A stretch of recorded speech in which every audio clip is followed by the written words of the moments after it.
SSLC എക്സാമിന് കെമിസ്ട്രിയിൽ നിന്ന് ഏറ്റവും കൂടുതൽ ചോദ്യങ്ങൾ വരുന്ന ഒരു ചാപ്റ്ററാണ് കെമിസ്ട്രിയിലെ 7ാമത്തെ ചാപ്റ്റർ, വ്യാവസായിക പ്രാധാന്യമുള്ള ചില സംയുക്തങ്ങൾ അഥവാ some compounds of industrial importance എന്ന് പറയുന്ന. ഓക്കെ, നല്ല ഒരുപാട് കണ്ടന്റുകൾ പഠിക്കാനുള്ള ഏറ്റവും കൂടുതൽ മാർക്കിന് ചോദ്യങ്ങൾ വരുന്ന ഒരു ചാപ്റ്ററാണ്, അവസാനത്തെ ചാപ്റ്ററാണ്. അതുകൊണ്ട് തന്നെ ഒരുപാട് ആളുകൾക്ക് ഒരുപാട് ടോപ്പിക്കുകൾ മിസ്സായിട്ടുണ്ടാവും, കൺഫ്യൂഷൻ ഉണ്ടാവും, സംശയങ്ങൾ ഉണ്ടാവും, എല്ലാം ഉണ്ടാവും. സോ നമ്മൾ എന്തൊക്കെയാണ് ഈ ചാപ്റ്ററിൽ പഠിക്കാനുള്ള ടോപ്പിക്കുകൾ ഒന്ന് ജസ്റ്റ് ഒന്ന് നോക്കാം. നമുക്ക് അമോണിയ എന്ന് പറയുന്ന ഒരു കോമ്പൗണ്ട്, അതുപോലെ തന്നെ sulphuric acid, sodium hydroxide, hydrochloric acid, ഈ 4 കോമ്പൗണ്ടുകൾ പഠിക്കാനുണ്ട്. പിന്നെ ആസിഡും ബേസും കമ്പൈൻ ചെയ്തുണ്ടാകുന്ന സാൾട്ട്, പിന്നെ ഫെർട്ടിലൈസർ വളങ്ങൾ എന്ന് പറയുന്ന ഒരു ടോപ്പിക്ക് പഠിക്കാനുണ്ട്. പിന്നെ ആസിഡുകളുടെ ബേസിസിറ്റി, ബേസികത പഠിക്കാനുണ്ട്.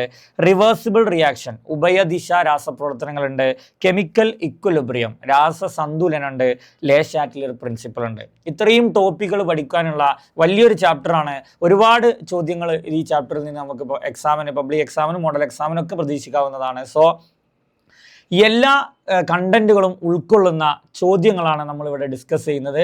നിങ്ങൾക്ക് കൺഫ്യൂഷനുകൾ ഉണ്ടെങ്കിൽ നിർബന്ധമായിട്ടും ഇതിലുള്ള എല്ലാ ചോദ്യങ്ങളും അറ്റൻഡ് ചെയ്ത് പോയി കഴിഞ്ഞാൽ നമുക്ക് ഉറപ്പിച്ച് പറയാൻ പറ്റും ഏത് ചോദ്യങ്ങൾക്കും നിങ്ങൾക്ക് ഉത്തരം ചെയ്യാൻ പറ്റും. കാരണം നമ്മൾ എല്ലാ ടോപ്പിക്കുകളും കണ്ടന്റുകൾ കടന്നു പോകുന്ന ചോദ്യങ്ങളാണ് ഇവിടെ ചെയ്തുകൊണ്ടിരിക്കുന്നത്. സോ നമ്മൾ ആദ്യം ചോദ്യങ്ങളിലേക്ക് കടന്നു പോവാണ്. സോ ഫസ്റ്റ് ക്വസ്റ്റ്യനിലേക്ക് ഒന്ന് നോക്കാം. വളരെ ഈസി ആയിട്ട് ഒരു മാച്ച് ദ ഫോളോയിങ് ക്വസ്റ്റ്യൻ ആണ് തന്നിട്ടുള്ളത്. ഓക്കെ, ആദ്യം തന്നെ നമുക്ക് HCl ബർണർ എന്ന് തന്നിട്ടുണ്ട്. HClന്റെ പ്രിപ്പറേഷനിൽ പറയുന്നുണ്ട്, HCl ഹൈഡ്രജനും ക്ലോറിനും ഉപയോഗിച്ചിട്ട് HCl ഉണ്ടാക്കുമ്പോൾ ദാറ്റ്സ് എൻ എക്സോതെർമിക് റിയാക്ഷൻ, അതൊരു താപമോചക പ്രവർത്തനമായതുകൊണ്ട് അതിനെ നമ്മൾ HCl ബർണർ എന്നാണ് വിളിക്കുക.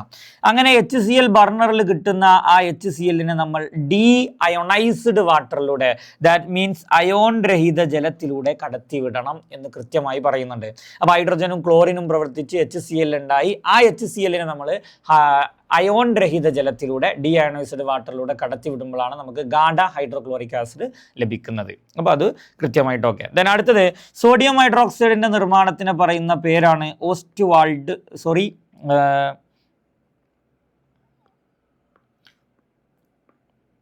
നോക്കാം. HCl ബർണർ നമ്മൾ നേരെ ഡീ അയോണൈസ്ഡ് വാട്ടർ അഥവാ അയോൺ രഹിത ജലത്തിലേക്ക് മാച്ച് ചെയ്തു.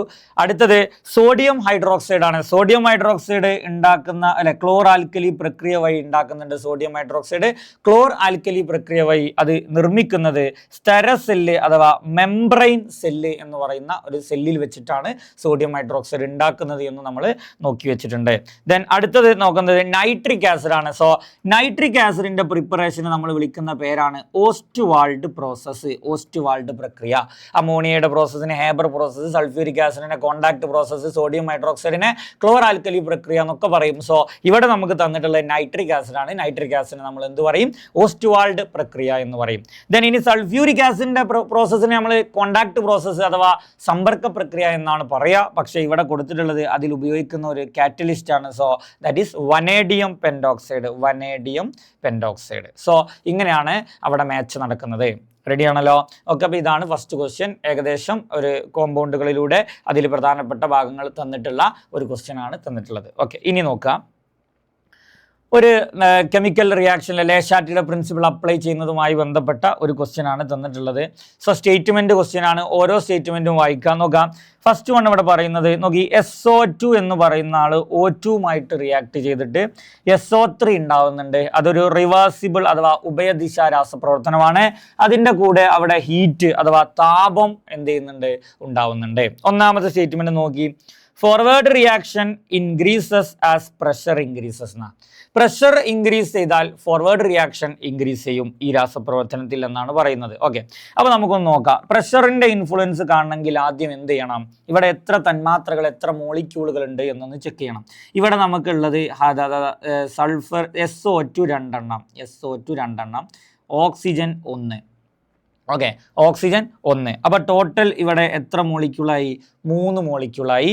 ദെൻ ഉൽപ്പന്നത്തിൻ്റെ ഭാഗത്ത് 2 SO3. അപ്പോൾ ടോട്ടൽ എത്ര മോളിക്യൂളാണ് ഉൽപ്പന്നത്തിൻ്റെ ഭാഗത്തുള്ളത്? ഉൽപ്പന്നത്തിൻ്റെ ഭാഗത്തുള്ളത് 2 ആളുകളാണ്. അപ്പോൾ അഭികാരകങ്ങളുടെ ഭാഗത്ത് 3 മോളിക്യൂള്, ഉൽപ്പന്നത്തിൻ്റെ ഭാഗത്ത് 2 തന്മാത്രകൾ. അപ്പോൾ നമുക്കറിയാം മർദ്ദം കൂട്ടിയാൽ, ഓക്കെ ശ്രദ്ധിക്കണ്ട, മർദ്ദം കൂട്ടിയാൽ എപ്പോഴും ഈ തന്മാത്രകളുടെ എണ്ണം കൂടുതലുള്ള ഭാഗത്ത് നിന്ന് കുറഞ്ഞ ഭാഗത്തേക്കുള്ള രാസപ്രവർത്തനമാണ് നടക്കുക. അങ്ങനെ തന്നെ പഠിച്ചേക്കുക. പ്രഷർ കൂട്ടിയാൽ കൂടിയ ഭാഗത്ത് നിന്ന് കുറഞ്ഞ ഭാഗത്തേക്ക്. അപ്പോൾ സ്വാഭാവികമായിട്ട് ഇവിടെയാണ് കൂടുതൽ, ഇവിടെ നിന്ന് ഇങ്ങോട്ട്. അതേത് റിയാക്ഷൻ ആണ്?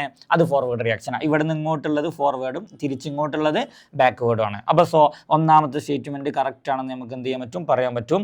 Forward reaction increases as pressure increases എന്ന് പറയുന്ന സ്റ്റേറ്റ്മെന്റ് കറക്റ്റ് ആണ്. രണ്ടാമത്തത് the rate of forward reaction increases as temperature increases. So എവിടെയാണ് ഈ രാസപ്രവർത്തനത്തിൽ ടെമ്പറേച്ചർ തന്നിട്ടുള്ളത്? ഉൽപ്പന്നത്തിൻ്റെ ഭാഗത്താണ്. സോ ഉൽപ്പന്നത്തിൻ്റെ ഭാഗത്ത് ടെമ്പറേച്ചർ തന്നു കഴിഞ്ഞാൽ നമുക്ക് പറയാൻ പറ്റും സോ ദ ഫോർവേഡ് റിയാക്ഷൻ എന്ന് പറയുന്ന ഇങ്ങോട്ട് നടക്കുന്ന ഈ റിയാക്ഷൻ ഏത് റിയാക്ഷനാ? എക്സോതെർമിക് അഥവാ താപമോചക പ്രവർത്തനം. തിരിച്ചുള്ള ഈ രാസപ്രവർത്തനം എന്താണ്? എൻഡോതെർമിക് അഥവാ താപ ആഗിരണ പ്രവർത്തനമാണെന്ന് പറയാൻ പറ്റും. ഓക്കെ, ഇവിടെ ക്വസ്റ്റ്യനിൽ തന്നിട്ടുള്ളത് എന്താണ്? ടെമ്പറേച്ചർ ഇൻക്രീസ് ചെയ്തു. ടെമ്പറേച്ചർ ഇൻക്രീസ് ചെയ്താൽ എപ്പോഴും നടക്കുന്ന റിയാക്ഷൻ ഏതാ? എൻഡോതെർമിക് റിയാക്ഷൻ കൂടും. ഏത് റിയാക്ഷൻ കൂടും? Endothermic reaction. എൻഡോതെർമിക് റിയാക്ഷൻ എന്ന് പറഞ്ഞാൽ ഇവിടെ എൻഡോതെർമിക് റിയാക്ഷൻ എന്ന് പറഞ്ഞാൽ നേരെ തിരിച്ചിങ്ങോട്ടുള്ളതാണല്ലോ. അപ്പോൾ ഇവിടെ അത് ഏത് റിയാക്ഷൻ ആണ്? ബാക്ക്വേർഡ് റിയാക്ഷൻ ആണ്. ഏത് റിയാക്ഷൻ ആണ്? Backward reaction. പക്ഷേ ക്വസ്റ്റ്യനിൽ തന്നത് എന്താണ്? ഫോർവേഡ് റിയാക്ഷൻ ഇൻക്രീസ് ചെയ്യുന്നതാണ് പറഞ്ഞിട്ടുള്ളത്. സോ സ്റ്റേറ്റ്മെന്റ് 2 എന്താണ്? തെറ്റാണ്. ഓക്കെ, ഇനി മൂന്നാമത്തെ നോക്കാം. Forward reaction increases when SO3 is removed. നോക്കാം, SO3 എന്ന് പറയുന്ന ഇയാളെ ഇവിടുന്ന് റിമൂവ് ചെയ്താൽ ഇവിടെ ഈ SO3ൻ്റെ അളവ് എന്ത് ചെയ്യും? കുറയും. അപ്പോൾ ഇവിടെ അളവ് എന്തായിരിക്കും? കൂടുതലായിരിക്കും. സോ ഇവിടെ നിന്ന് ഇങ്ങോട്ടുള്ള റിയാക്ഷൻ നടക്കും. അപ്പോൾ ഇവിടെ നിന്ന് ഇങ്ങോട്ടുള്ള റിയാക്ഷൻ ഏതാ? Forward reaction. ഒന്നുകൂടി പറയാം, SO3 റിമൂവ് ചെയ്തു, അപ്പോൾ ഇവിടെ അളവ് കുറഞ്ഞു, അപ്പോൾ ഇവിടെ അളവ് എന്ത് ചെയ്യാണ്? കൂടുതലാണ്. അപ്പോൾ ഇവിടുന്ന് നേരെ ഇങ്ങോട്ട് നടക്കും. ഇവിടെ നിന്ന് ഇങ്ങോട്ട് നടക്കുന്ന റിയാക്ഷനാണ് എന്ത് പറയാ? Forward reaction. അപ്പോൾ SO3 റിമൂവ് ചെയ്താൽ ഫോർവേഡ് റിയാക്ഷൻ ഇൻക്രീസ് ചെയ്യും എന്ന് പറയുന്ന സ്റ്റേറ്റ്മെന്റ് എന്താണ്? ശരിയാണ്. അപ്പോൾ സ്റ്റേറ്റ്മെന്റ് 3 കറക്റ്റ് ആണ്. സ്റ്റേറ്റ്മെന്റ് 4 ഒന്ന് ജസ്റ്റ് നോക്കി. ഉൽപ്രേരകങ്ങൾ കാറ്റലിസ്റ്റ് നോക്കി. ഉൽപ്രേരകങ്ങൾ ചേർക്കുമ്പോൾ പുരോപ്രവർത്തന നിരക്ക് ഫോർവേഡ് റിയാക്ഷൻ മാത്രം കൂടുന്നു. അങ്ങനെയല്ല. ഉൽപ്രേരകങ്ങൾ ചേർക്കണം എന്തിനാ? ഫോർവേഡിൻ്റെയും ബാക്ക്വേർഡിൻ്റെയും പുരോപ്രവർത്തന നിരക്കും പശ്ചാത് പ്രവർത്തന നിരക്കും രണ്ടും ഒരുമിച്ച് കൂടിയിട്ട് പെട്ടെന്ന് വ്യൂഹം അഥവാ സിസ്റ്റം എന്തിലെത്തുന്നു? ഇക്വിലിബ്രിയത്തിലെത്തുന്നു, സന്തുലനാവസ്ഥയിലെത്തുന്നു. അതിനു വേണ്ടിയിട്ടാണ് നമ്മൾ എന്ത് ചേർക്കുന്നത്? ഉൽപ്രേരകങ്ങൾ എന്ത് ചെയ്യുന്നത്? ചേർക്കുന്നത്. സോ ഈ സ്റ്റേറ്റ്മെന്റ് നമുക്ക് എന്തായിട്ട് കൂട്ടാം? തെറ്റാണ്. അപ്പോൾ ഏതൊക്കെ സ്റ്റേറ്റ്മെന്റ് ആണ് ശരിയുള്ളത്? സ്റ്റേറ്റ്മെന്റ് 1 അതുപോലെ തന്നെ 3 ശരിയാണ് എന്നാണ് നമുക്ക് കിട്ടുക. So statement 1 and 3 are correct, statement 2 and 4 are incorrect എന്ന് പറയുന്ന ഈ ഓപ്ഷൻ നമുക്ക് സെലക്ട് ചെയ്യാം. അപ്പോൾ ഉഭയദിശ രാസപ്രവർത്തനങ്ങളിൽ ലേശാറ്റിലർ തത്വം അപ്ലൈ ചെയ്യുമ്പോൾ ഗാഢത, മർദ്ദം, താപനില എന്നിവയുടെ അതുപോലെ തന്നെ ഉൽപ്രേരകം ഈ 4 ആളുകളുടെയും സ്വാധീനവുമായി ബന്ധപ്പെട്ടുള്ള ഒരു ചോദ്യമാണ്, എല്ലാം കടന്നു വരുന്ന ഒരു ചോദ്യമാണ് ഇവിടെ ചെയ്തിട്ടുള്ളത്. റെഡി? അപ്പോൾ പ്രത്യേകം ശ്രദ്ധിക്കുക, താപനില കൂടുമ്പോൾ എൻഡോതെർമിക് ആണ്. അപ്പോൾ എൻഡോതെർമിക് ഏതാണ് ഒരു രാസപ്രവർത്തനത്തിൽ നോക്കിയിട്ട് ചെയ്യുക. SO3 റിമൂവ് ചെയ്യുക എന്ന് പറയുമ്പോൾ ഇവിടെ SO3യുടെ അളവ് കുറഞ്ഞു, അപ്പോൾ ഇവിടെ ഇത് കൂടുതലേക്കരം, അപ്പോൾ ഇവിടെ നിന്ന് ഇങ്ങോട്ട് വരും. SO3 ആഡ് ചെയ്യുക എന്ന് പറയുമ്പോൾ ഇവിടെ അളവ് കൂടും, ഇവിടെ അളവ് കൂടിയാൽ നേരെ തിരിച്ചിങ്ങോട്ട് ബാക്ക്വേർഡ് റിയാക്ഷൻ നടക്കും. അങ്ങനെ ഈസി ആയിട്ട് മനസ്സിലാക്കാൻ പറ്റും. ഓക്കെ, ഇനി അടുത്ത ഒരു ചോദ്യത്തിലേക്ക് പോകാൻ നോക്കാം. ആസിഡുകളുടെ ബേസിസിറ്റി എന്ന് പറയുന്ന ഒരു ടോപ്പിക്കാണ്. നോക്കി, സൾഫ്യൂരിക് ആസിഡിന്റെ ഒരു തന്മാത്ര അയോണീകരിക്കുമ്പോൾ സ്വതന്ത്രമാകുന്ന H+ അയോണുകളുടെ എണ്ണം എത്ര? അപ്പോൾ നോക്കി, സൾഫ്യൂരിക് ആസിഡിന്റെ കെമിക്കൽ ഫോർമുല എന്താ? H2SO4. ഇതിൽ എത്ര H ഉണ്ട്? 2 H ഉണ്ട്. അപ്പോൾ ഇത് അയോണായി മാറുമ്പോൾ ഇതിൽ നിന്ന് എത്ര H+ കിട്ടും? 2 H+. സോ ആൻസർ എന്താണ്? 2. ഓക്കെ, എത്ര H+ കിട്ടും? സൾഫ്യൂരിക് ആസിഡിൽ നിന്ന് 2 H+ കിട്ടും. ഹൈഡ്രോക്ലോറിക് ആസിഡ് എന്നോ അപ്പോൾ HCl ആണ് ചോദിക്കുക. HCl നിന്ന് എത്രനെ കിട്ടുള്ളൂ? 1 H+ കിട്ടുള്ളൂ, 1 H+. എന്നാൽ ഫോസ്ഫോറിക് ആസിഡ് എന്നോ H3PO4 എന്നോ ഇതിൽ നിന്ന് 3 H+ കിട്ടും, കാരണം അത് H3 ആണ്. ഓക്കെ, ഇനി അതിൻ്റെ ഒരു അയോണീകരണ സമവാക്യം തന്നിട്ടുണ്ട്. H2C2O4 അയോണുകളായി മാറുന്നതിൻ്റെ സമവാക്യം ഒന്ന് കംപ്ലീറ്റ് ചെയ്യാൻ പറയുന്നുണ്ട്. എങ്ങനെ ഇത് നോക്കി, H2 എന്ന് പറയുമ്പോൾ അവിടെ 2 H ഉണ്ട്, അപ്പോൾ നമുക്ക് 2 H+ കിട്ടും. എല്ലാ ആസിഡിലും H+ കിട്ടും. ഇവിടെ 2H ഉള്ളതുകൊണ്ട് 2H+ കിട്ടും. പിന്നെ ഉള്ളത് C2O4 ആണ് ബാക്കിയുള്ളത്. ഇവിടെ 2+ ഉള്ളത് കൊണ്ട് ഇതിൻ്റെ ചാർജ് 2- ആയിരിക്കും. സോ 2- എന്ന് ചാർജ് ഇട്ട് കൊടുക്കുക. അതാണ് അതിൻ്റെ എന്ത് ചെയ്യുക ആൻസർ വരിക. ഓക്കെ, ഇനി ഇതേ ടോപ്പിക്കിൽ തന്നെ മറ്റൊരു ക്വസ്റ്റ്യൻ ഒന്ന് നോക്കുക. What is the basicity of phosphoric acid? നമ്മൾ നേരത്തെ പറഞ്ഞതാണ്, ശ്രദ്ധിച്ചോളി. ഇതിൻ്റെ പേരാണ് എന്ത്? Phosphoric acid. എന്താണ് ഫോസ്ഫോറിക് ആസിഡിൻ്റെ കെമിക്കൽ ഫോർമുല? H3PO4. നോക്കാം. അപ്പോൾ ഫോസ്ഫോറിക് ആസിഡ് എന്ന് പറയുന്നത് ആരാണ്? H3PO4. H3PO4. ഓക്കെ, അപ്പോൾ ഇവിടെ എത്ര H ഉണ്ട്? 3H ഉള്ളത് കൊണ്ട് അതിൽ നിന്ന് എത്ര H+ കിട്ടും? 3H+ കിട്ടും. അപ്പോൾ അതിൻ്റെ ബേസികത എത്രയാണെന്ന് ചോദിച്ചാൽ പറയാം 3 ആണ്. ഇപ്പോൾ സൾഫ്യൂരിക് ആസിഡിൻ്റെ ബേസികത 2 ആണെന്ന് പറഞ്ഞു. ദെൻ ഫോസ്ഫോറിക് ആസിഡിൻ്റെ ബേസികത എത്രയാണ്? 3 ആണെന്ന് കിട്ടി. ഇനി താഴെ തന്നിരിക്കുന്ന അയോണീകരണ സമവാക്യം പൂർത്തിയാക്കാൻ പറയുന്നുണ്ട്. നോക്കി, ആദ്യം H3PO4 എന്ന് നമുക്ക് ഒരു H+ കിട്ടും. അപ്പോൾ ഇവിടെ എന്ത് വരും? H+. ഇവിടെ ആകെ 3H ആണുള്ളത്. അതിൽ നിന്ന് ഒരു H+ ഇവിടെ കിട്ടി. അപ്പോൾ ബാക്കിയുള്ള H 2 പിന്നെ PO4 ഇവിടെ കിട്ടും. ഓക്കെ, ഒരു മൈനസ് ചാർജ് ഉണ്ടാവും കേട്ടോ, ഒരു മൈനസ് ചാർജും ഉണ്ടാവും. ഓക്കെ, ദെൻ ആ H2PO4 മൈനസിന്ന് പിന്നെയും നമുക്ക് എന്ത് കിട്ടി? ഒരു H+ കിട്ടി. അപ്പോൾ ഇനി എത്ര H ബാക്കി ഉണ്ടാവും? അപ്പോൾ ഒരു H ബാക്കി ഉണ്ടാവും. പിന്നെ PO4 ബാക്കി ഉണ്ടാവും. അതിനൊരു 2- ഉണ്ടാവും. ഓക്കെ, ഇനി വേണമെങ്കിൽ ഈ സ്റ്റെപ്പ് ഒന്നുകൂടി ചെയ്താൽ ഈ HPO4 നോക്കി, ഈ HPO4 2- ഇനി നമുക്ക് വീണ്ടും ഒരു H+ എന്ത് ചെയ്യുന്നു? കിട്ടുന്നു. പിന്നെ അവിടെ ബാക്കിയുള്ളത് ആരാ? PO4 3- ആയി. ഓക്കെ, അപ്പോൾ ഒറ്റടിക്ക് നമുക്ക് വേണമെങ്കിൽ ഇതിനെങ്ങനെ എഴുതാൻ നോക്കിക്കോളി. H3PO4 3H+ഉം അതുപോലെ തന്നെ PO4 3- മാറുന്നു എഴുതാം. ഇതിനെ സ്റ്റെപ്പ് ആക്കിയിട്ട് നമ്മൾ എങ്ങനെ എഴുതുന്നു നോക്കിയാൽ, ആദ്യം ഇതിൽ നിന്ന് ഒരു H+ കിട്ടി. അപ്പോൾ ബാക്കി 2H ബാക്കി. അപ്പോൾ H2PO4 ബാക്കി.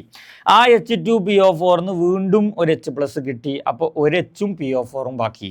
പിന്നെ ആ HPO4 വീണ്ടും ഒരു H+ കിട്ടി. അപ്പോൾ ആര് മാത്രം ബാക്കി? PO4 മാത്രം ബാക്കി. അപ്പോൾ ഇങ്ങനെ ബേസികതയിൽ നിന്ന് ചോദ്യം ഉണ്ടാവും.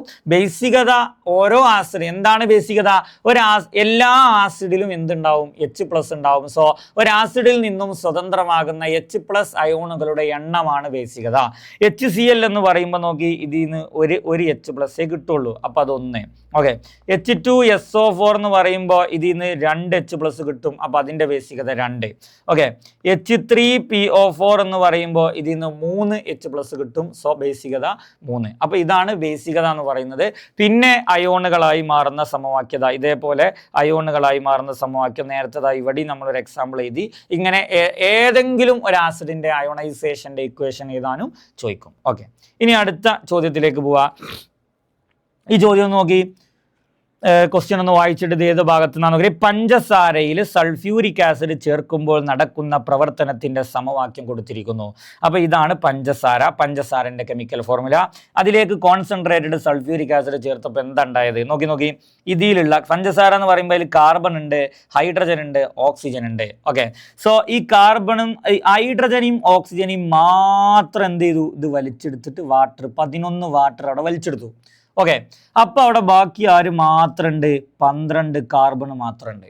ഓക്കെ, ഇങ്ങനെ ഒരു പദാർത്ഥത്തിൽ അടങ്ങിയിരിക്കുന്ന, ശ്രദ്ധിക്കുക, ഇങ്ങനെ ഒരു പദാർത്ഥത്തിൽ രാസപരമായി സംയോജിച്ചിരിക്കുന്ന ജലത്തെ കെമിക്കലി കമ്പൈൻ ആയിട്ട് കിടക്കുന്ന വാട്ടറിനെ അബ്സോർബ് ചെയ്യാനുള്ള എബിലിറ്റി, ആഗിരണം ചെയ്യാനുള്ള കഴിവിനെ പറയുന്ന പേരാണ് എന്ത് ഡീഹൈഡ്രേറ്റിംഗ് നേച്ചർ. അപ്പോൾ ഇതിൻ്റെ ആൻസർ എന്താണ്? ഏത് പ്രോപ്പർട്ടിയാണ് ഇവിടെ ഉപയോഗിച്ചതെന്ന് ചോദിച്ചാൽ അതിൻ്റെ ആൻസറാണ് ഡീഹൈഡ്രേറ്റിംഗ് നേച്ചർ. മലയാളത്തിൽ നമുക്ക് ഒന്നാമത്തിൻ്റെ ആൻസർ ഇങ്ങനെ ഇതാ, നിർജ്ജലീകരണ ഗുണം.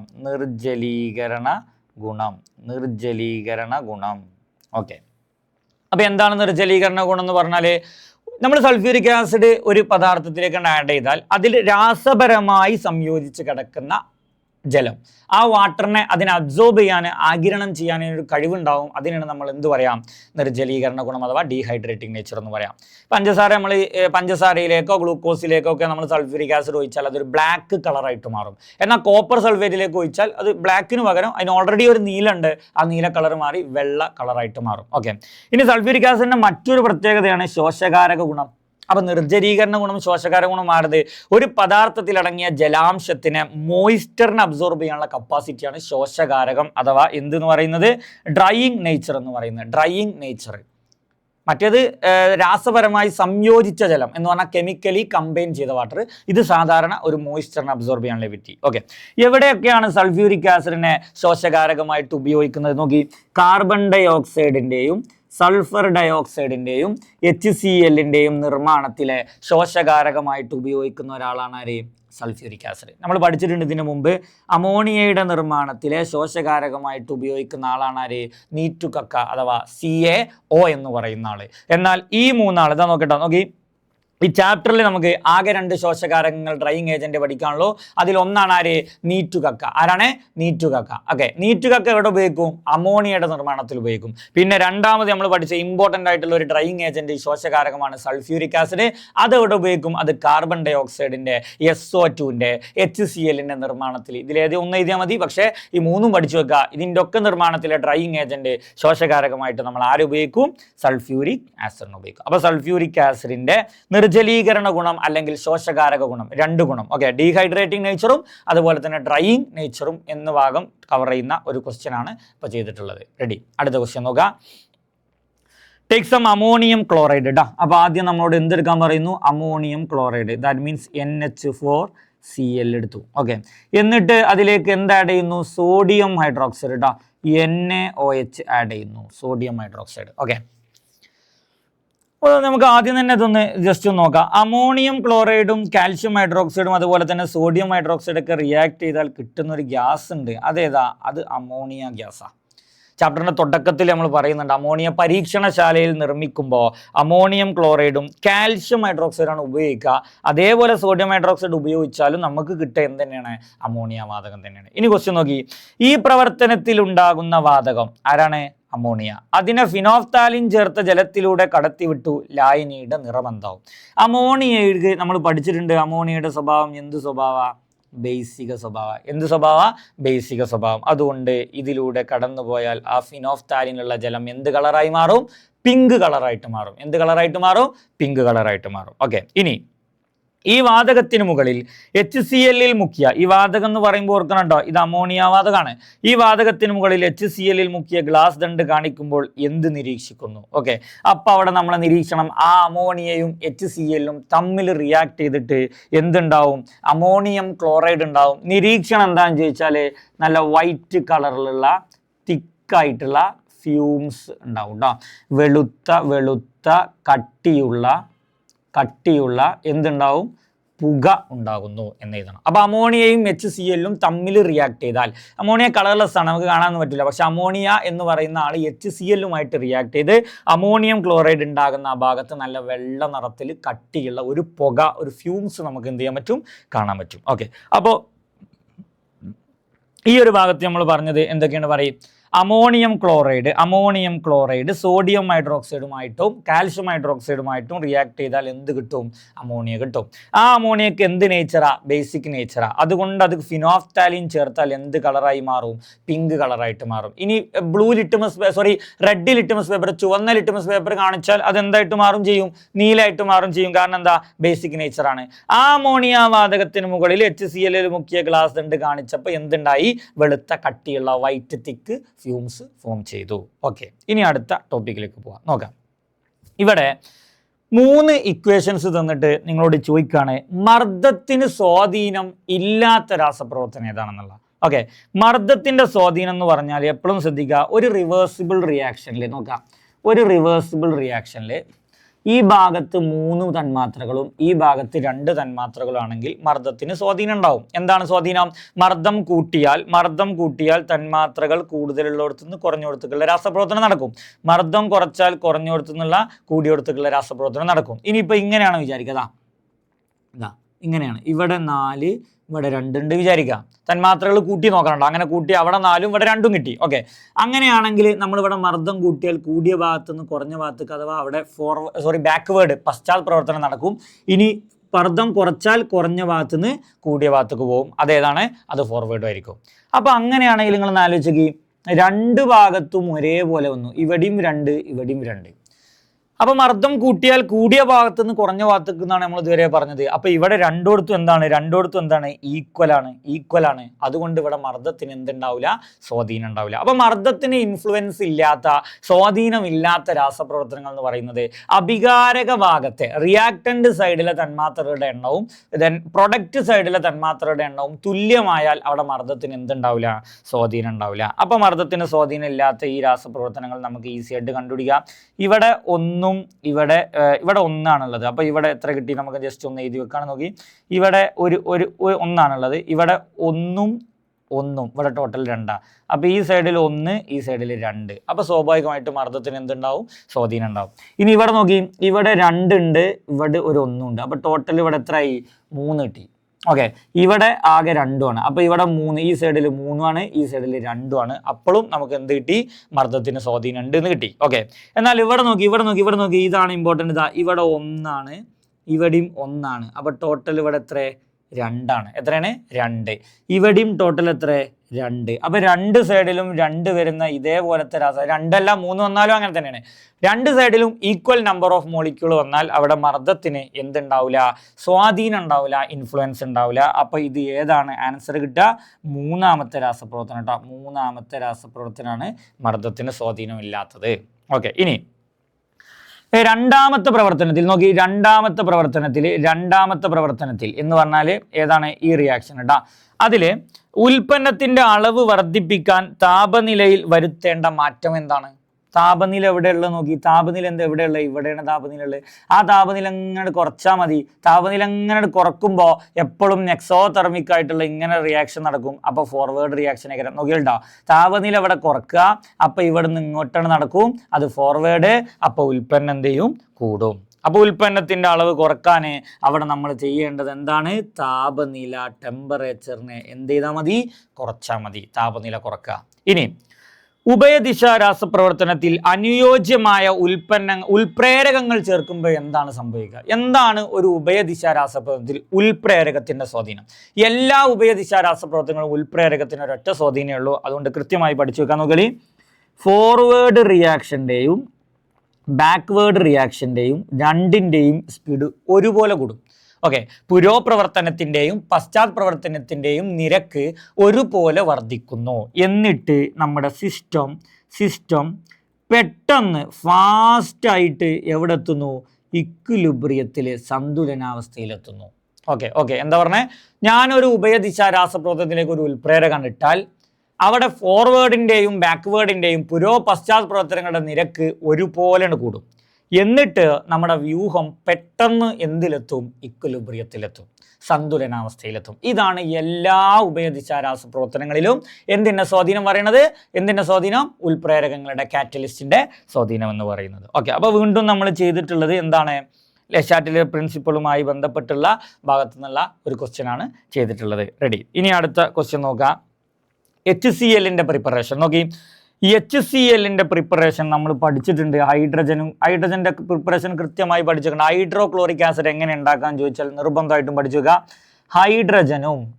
ഹൈഡ്രജനും ക്ലോറിനും തമ്മിൽ പ്രവർത്തിച്ചിട്ട് ഹൈഡ്രോക്ലോറിക് ആസിഡ് കിട്ടും. ഓക്കെ, ഇതൊരു ഗ്യാഷ്യസ് സ്റ്റേറ്റിലായിരിക്കും, ഇത് വാതകാവസ്ഥയിലൊക്കെ ആയിരിക്കും. എന്നിട്ട് ഞാൻ ഇതിനെ ഡീഅയോണൈസ്ഡ് വാട്ടറിലൂടെ കടത്തിവിടണം. എന്തിലൂടെ?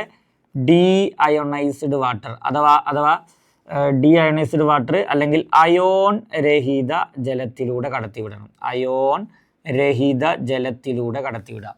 അപ്പോഴാണ് എനിക്ക് ഗാഢത അഥവാ കോൺസെൻട്രേറ്റഡ് ആയിട്ടുള്ള എന്തിനെ കിട്ടുക? HCl കിട്ടുക. അപ്പോൾ ഒന്ന് പറഞ്ഞാണ് എങ്ങനെ ഹൈഡ്രോക്ലോറിക് ആസിഡ് ഉണ്ടാക്കുക. ഹൈഡ്രജനും ക്ലോറിനും തമ്മിൽ റിയാക്ട് ചെയ്തിട്ടാണ് ഹൈഡ്രോക്ലോറിക് ആസിഡ് ഉണ്ടാവുക. അതിനെ നമ്മൾ ഡീഅയണൈസ്ഡ് വാട്ടർ അയോൺ രഹിത ജലത്തിലൂടെ കടത്തിവിട്ടിട്ട് ഗാഢത കൂടിയ കോൺസെൻട്രേറ്റഡ് ആയിട്ടുള്ള എന്ത് കിട്ടും?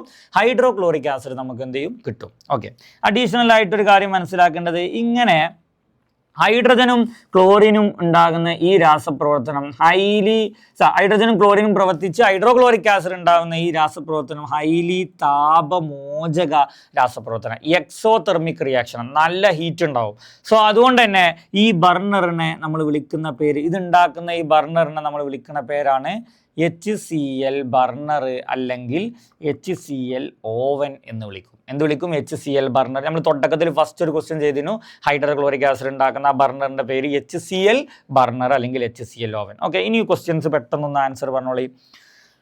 എന്തുകൊണ്ടാണ് ഇങ്ങനെ HClന്റെ നിർമ്മാണത്തിന് ഉപയോഗിക്കുന്ന റിയാക്ടറിന്റെ പേര് HCl ഓവൻ എന്നാണ്?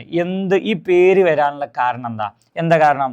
ഇത് ഭയങ്കര ഏത് റിയാക്ഷൻ ആയതുകൊണ്ടാ? താപമോചക പ്രവർത്തനം, നല്ല താപം പുറത്തുവിടുന്ന എക്സോതെർമിക് റിയാക്ഷൻ ആയതുകൊണ്ടാണ്. രണ്ടാമത്തെ ഇത് നോക്കി, HCl നിർമ്മാണത്തിന് ആവശ്യമായ അഭികാരകങ്ങൾ ഏതാ? അഭികാരകങ്ങളാണ് ഇപ്പൊ ഇത്രയും പറഞ്ഞത്. ഹൈഡ്രജനും ക്ലോറിനും. ആരാണ്? ഹൈഡ്രജനും ക്ലോറിനും. അപ്പോൾ ഈ രണ്ടാമത്തിൻ്റെ ആൻസർ നമുക്കറിയാം. രണ്ടാമത്തിൻ്റെ ആൻസർ നമുക്ക് ഏത് ചെയ്താ? ഹൈഡ്രജനും ക്ലോറിനും.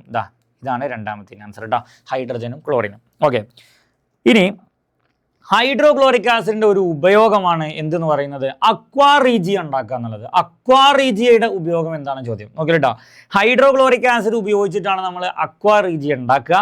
എന്തിനാണ് ഈ അക്വാ റീജിയ? അപ്പോൾ അക്വാ റീജിയയുടെ ഉപയോഗം ചോദിച്ചാൽ ഏതെണ്ണം നോക്കി? ഗോൾഡ്, അതുപോലെ തന്നെ പ്ലാറ്റിനം തുടങ്ങിയ ലോഹങ്ങളെ ലയിപ്പിക്കുന്ന ലായനി ആണ് ഏതെന്ന് പറയുന്നത്? അക്വാ റീജിയ എന്ന് പറയുന്നത്. അപ്പോൾ ഗോൾഡ്, പ്ലാറ്റിനം തുടങ്ങിയ ലോഹങ്ങളെ ലയിപ്പിക്കുന്ന ലായനിയാണ് ഏതെന്ന് പറയുന്നത്? അക്വാ റീജിയ എന്ന് പറയുന്നത്. അപ്പോൾ അക്വാ റീജിയയുടെ ഉപയോഗമാണ് ഗോൾഡ്, പ്ലാറ്റിനം തുടങ്ങിയ ലോഹങ്ങളെ ലയിപ്പിക്കുക എന്നുള്ളത്. ഓക്കെ, ഇനി HCl ഓവനിൽ നിന്ന് ലഭിക്കുന്ന HClനെ ഗാഢ HCl, കോൺസെൻട്രേറ്റഡ് HCl ആക്കി മാറ്റുന്നത് എങ്ങനെ? അത് നമ്മൾ അവിടെ പറഞ്ഞതാ. എന്തിലൂടെ കടത്തിവിടുക? ഡി അയോണൈസ്ഡ് വാട്ടറിലൂടെ, അയോൺ രഹിത ജലത്തിലൂടെ എന്ത് ചെയ്താൽ മതി? കടത്തിവിട്ടാൽ മതി. അപ്പോൾ HClന്റെ നിർമ്മാണവുമായി പ്രവർത്തനവുമായി ബന്ധപ്പെട്ട കാര്യങ്ങളാണ് ഇവിടെ ഡിസ്കസ് ചെയ്തത്. വളരെ ഈസി ആയിട്ടുള്ള ടോപ്പിക്കാണ്. നോക്കി, ഹൈഡ്രജനും ക്ലോറിനും ഉപയോഗിച്ചിട്ട് ഹൈഡ്രോക്ലോറിക് ആസിഡ് ഉണ്ടാവും. അത് ഭയങ്കര എക്സോതെർമിക് റിയാക്ഷൻ, താപമോചക ആയതുകൊണ്ട് ആ ബർണറിന് പറയുന്ന പേരാണ് HCl ബർണർ അല്ലെങ്കിൽ HCl ഓവൻ. അങ്ങനെ കിട്ടുന്ന ഹൈഡ്രോക്ലോറിക് ആസിഡിനെ എന്തിലൂടെ കടത്തിവിടും? ഡി അയോണൈസ്ഡ് വാട്ടർ അല്ലെങ്കിൽ അയോൺ രഹിത ജലത്തിലൂടെ കടത്തിവിടും. അങ്ങനെ നമുക്ക് കോൺസെൻട്രേറ്റഡ് ആയിട്ടുള്ള ഗാഢത കൂടിയ ഹൈഡ്രോക്ലോറിക് ആസിഡ് കിട്ടും. ഓക്കെ, സോ ഹൈഡ്രോക്ലോറിക് ആസിഡിന്റെ ഒരുപാട് ഉപയോഗങ്ങൾ പറയുന്നുണ്ട്. അതിൽ ഏറ്റവും പ്രധാനപ്പെട്ടതാണ് അക്വാ റീജിയയുടെ നിർമ്മാണം. അക്വാ റീജിയ എന്താ? ഗോൾഡ്, പ്ലാറ്റിനം തുടങ്ങിയ ലോഹങ്ങളെ ലയിപ്പിക്കുന്ന ലായനിയാണ് ഏതെന്ന് പറയുന്നത്? അക്വാ റീജിയ എന്ന് പറയുന്നത്. ഓക്കെ, അടുത്ത ചോദ്യത്തിലേക്ക് പോകാം.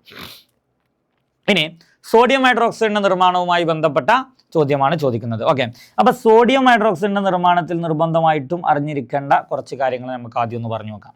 Sodium hydroxide NaOH. ഓക്കെ, NaOHന്റെ മറ്റൊരു പേര് ജസ്റ്റ് ഒന്ന് പഠിച്ചു വെക്കണം, കാസ്റ്റിക് സോഡ. എന്താണ് പേര്? Caustic soda. Okay, so NaOH പ്രധാനമായിട്ടും ഉണ്ടാക്കുന്നത് സോഡിയം ക്ലോറൈഡിന്റെ ജലീയ ലായനിയെ എന്ത് നടത്തുക? ഇലക്ട്രോളിസിസ് കേട്ടോ, ഇലക്ട്രോളിസിസ്, വൈദ്യുത വിശ്ലേഷണം നടത്തിയിട്ടാണ് ഇത് ഉണ്ടാക്കുക. ഓക്കെ, ഇതിൽ സോഡിയം ക്ലോറൈഡിന്റെ ഈ ജലീയ ലായനിയെ വിളിക്കുന്ന മറ്റൊരു പേരാണ് ബ്രൈന്. എന്താ വിളിക്കുക? ബ്രൈന്. ഓക്കെ, ദെൻ അങ്ങനെ സോഡിയം ക്ലോറൈഡിന്റെ ജലീയ ലായനിയെ എന്ത് നടത്താൻ പോവാണ്? ഇലക്ട്രോളിസിസ് നടത്താൻ പോവാണ്. സോഡിയം ക്ലോറൈഡിന്റെ ഇതിനെ ഇലക്ട്രോളിസിസ് നടത്തുന്ന സെല്ലിന്റെ പേരാണ് മെംബ്രെയിൻ സെല്ല് കേട്ടോ. മെംബ്രെയിൻ സെല്ല് മലയാളത്തിൽ സ്ഥര സെല്ല് എന്ന് പറയും.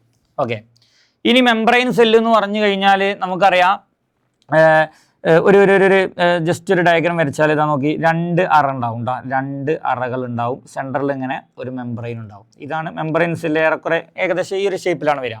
ഓക്കെ, നമുക്കറിയാം മെംബ്രെയിൻ സെല്ല് നമ്മൾ നേരെ സോഡിയം ക്ലോറൈഡിന്റെ ജലീയ ലായനി അതിലേക്ക് ഇടും. എന്നിട്ട് അതിലേക്ക് ഇലക്ട്രിസിറ്റി കടത്തി വിടുമ്പോൾ അതിൽ Na+ ഉണ്ടാവും, Cl- ഉണ്ടാവും, H+ ഉണ്ടാവും, OH- ഉണ്ടാവും, പിന്നെ എന്തുണ്ടാവും? H2O ഉണ്ടാവും. H2O ഉണ്ടാവും. ഇത്രയും ആളുകൾ ഉണ്ടാവും. ഇതൊക്കെ നമ്മൾ 5ാമത്തെ ചാപ്റ്ററിലെ സോഡിയം ക്ലോറൈഡിന്റെ ജലീയ ലായനിയുടെ വൈദ്യുത വിശ്ലേഷണത്തിൽ പഠിച്ചതാണ്. ഇവിടെയാണ് നമ്മളെ ആനോഡ് ഉണ്ടാവുക. അതിൽ ആ Cl- ആനോഡിൽ Cl2 ആയി മാറും. ഇവിടെ കാഥോഡിലേക്ക് H2O വന്നിട്ട് അവിടെ എന്തായി മാറും? H2 ആയിട്ട് മാറും. ഓക്കെ, പിന്നെ നമ്മളെ ഇടത്തെ അറയിലാണ് Na+ ഉണ്ടാവുക. അത് നേരെ വലത്തെ അറയിൽ പോവും. അവിടെ ആരുണ്ടാവും? OH- ഉണ്ടാവും. അങ്ങനെ ഇടത്തെ അറയിലെ Na+ OH- കൂടിച്ചേർന്നിട്ട് നമുക്ക് എന്ത് കിട്ടും? NaOH കിട്ടും. ഇങ്ങനെയാണ് നമ്മൾ NaOH എന്ത് ചെയ്യാറുള്ളത്? ഉണ്ടാക്കാറുള്ളത്. അപ്പോൾ ഒന്നുകൂടി പറഞ്ഞേ, NaOH. NaOHൻ്റെ അനദർ നെയിമാണ് കാസ്റ്റിക് സോഡ. എന്താണ്? Caustic soda. NaOHൻ്റെ അനദർ നെയിം കാസ്റ്റിക് സോഡ. അത് ഉണ്ടാക്കുന്നത് NaClൻ്റെ ജലീയ ലായനി, അക്വസ് സൊല്യൂഷൻ. അതിനെന്ത് നടത്തുക? ഇലക്ട്രോളിസിസ് അഥവാ ബ്രൈനിനെ വൈദ്യുത വിശ്ലേഷണം നടത്തുക. അങ്ങനെ വൈദ്യുത വിശ്ലേഷണം നടത്തുന്നത് എവിടെ വെച്ചിട്ടാ? മെംബ്രെയിൻ സെല്ല്, സ്ഥിര സെല്ല്. അപ്പോൾ ഇത്രയും അയോണുകൾ ഉണ്ടാവും. അതിൽ ആനോഡിൽ Cl2 ഉണ്ടാവും, കാഥോഡിൽ എന്തുണ്ടാവും? ഹൈഡ്രജൻ ഉണ്ടാവും. ഇടത്തെ അറയിൽ Na+ അയോണുകൾ വലത്തെ അറയിൽ പോയി OH- കൂടി ചേർന്നിട്ടാണ് നമുക്ക് കാസ്റ്റിക് സോഡ NaOH കിട്ടുന്നത്. ഇങ്ങനെ NaOH ഉണ്ടാക്കുന്ന ഈ പ്രോസസ്സിൻ്റെ പേരാണ് എന്തെന്ന് പറയുന്നത്? ക്ലോർ ആൽക്കലി പ്രക്രിയ എന്ന് പറയുന്നത് കേട്ടോ. ക്ലോർ ആൽക്കലി പ്രോസസ്. എന്താണ്? ക്ലോർ ആൽക്കലി പ്രക്രിയ. പഠിച്ചു വെക്കുക. അമോണിയ ഹേബർ പ്രക്രിയ, നൈട്രിക് ആസിഡ് ഓസ്റ്റ്വാൾഡ് പ്രക്രിയ, ദെൻ സൾഫ്യൂരിക് ആസിഡ് കോണ്ടാക്ട് പ്രക്രിയ, സമ്പർക്ക പ്രക്രിയ, ദെൻ സോഡിയം ഹൈഡ്രോക്സൈഡ് ക്ലോർ ആൽക്കലി പ്രക്രിയ. ഇനി നമ്മൾ ക്വസ്റ്റ്യൻ വായിച്ചാൽ നമുക്ക് എല്ലാ ചോദ്യങ്ങളും അറ്റൻഡ് ചെയ്യാൻ പറ്റും. First one, what is the name of the industrial preparation of sodium hydroxide? നോക്കി, സോഡിയം ഹൈഡ്രോക്സൈഡിൻ്റെ വ്യാവസായിക നിർമ്മാണത്തിനെ പറയുന്ന പേരെന്ത് എന്നുള്ളതാണ്. അപ്പോൾ അത് കൃത്യമായിട്ട് നമ്മളിവിടെ എഴുതി വെച്ചിട്ടുണ്ട്. എന്താണ്? ക്ലോർ ആൽക്കലി പ്രക്രിയ, ക്ലോർ ആൽക്കലി പ്രോസസ് കേട്ടോ, ക്ലോർ ആൽക്കലി പ്രക്രിയ. അടുത്തത്, ബ്രൈൻ ലായനി തയ്യാറാക്കുന്നത് എങ്ങനെയാണ്? How to prepare brine solution. Brine solution എന്ന് പറഞ്ഞാൽ എന്താണ്? NaCl എന്ന് പറഞ്ഞാൽ എന്താ? ഉപ്പ്. അതിനെ ജലീയ ലായനി, വെള്ളം ചേർത്തിട്ട് ഒരു സൊല്യൂഷൻ, സാധാരണ ഉപ്പ് വെള്ളം, സോഡിയം ക്ലോറൈഡിൻ്റെ ലായനി, അതാണ് ബ്രൈൻ എന്ന് പറയുന്നത്. Which gases R released during electrolysis? നോക്കി, വൈദ്യുത വിശ്ലേഷണം നടക്കുമ്പോൾ ഈ സെല്ലിൽ നിന്ന് പുറത്തു വരുന്ന വാതകങ്ങൾ ഏതൊക്കെയാണ്? അതിവിടെ പറഞ്ഞത്. ഏതൊക്കെ? ക്ലോറിൻ. ആനോഡിൽ ക്ലോറിൻ ഉണ്ടാവും, കാഥോഡിൽ എന്തുണ്ടാവും? ഹൈഡ്രജൻ ഉണ്ടാവും. അപ്പോൾ ക്ലോറിനും പിന്നാരാണ്? ക്ലോറിനും ഹൈഡ്രജനും കേട്ടോ, ക്ലോറിനും ഹൈഡ്രജനും.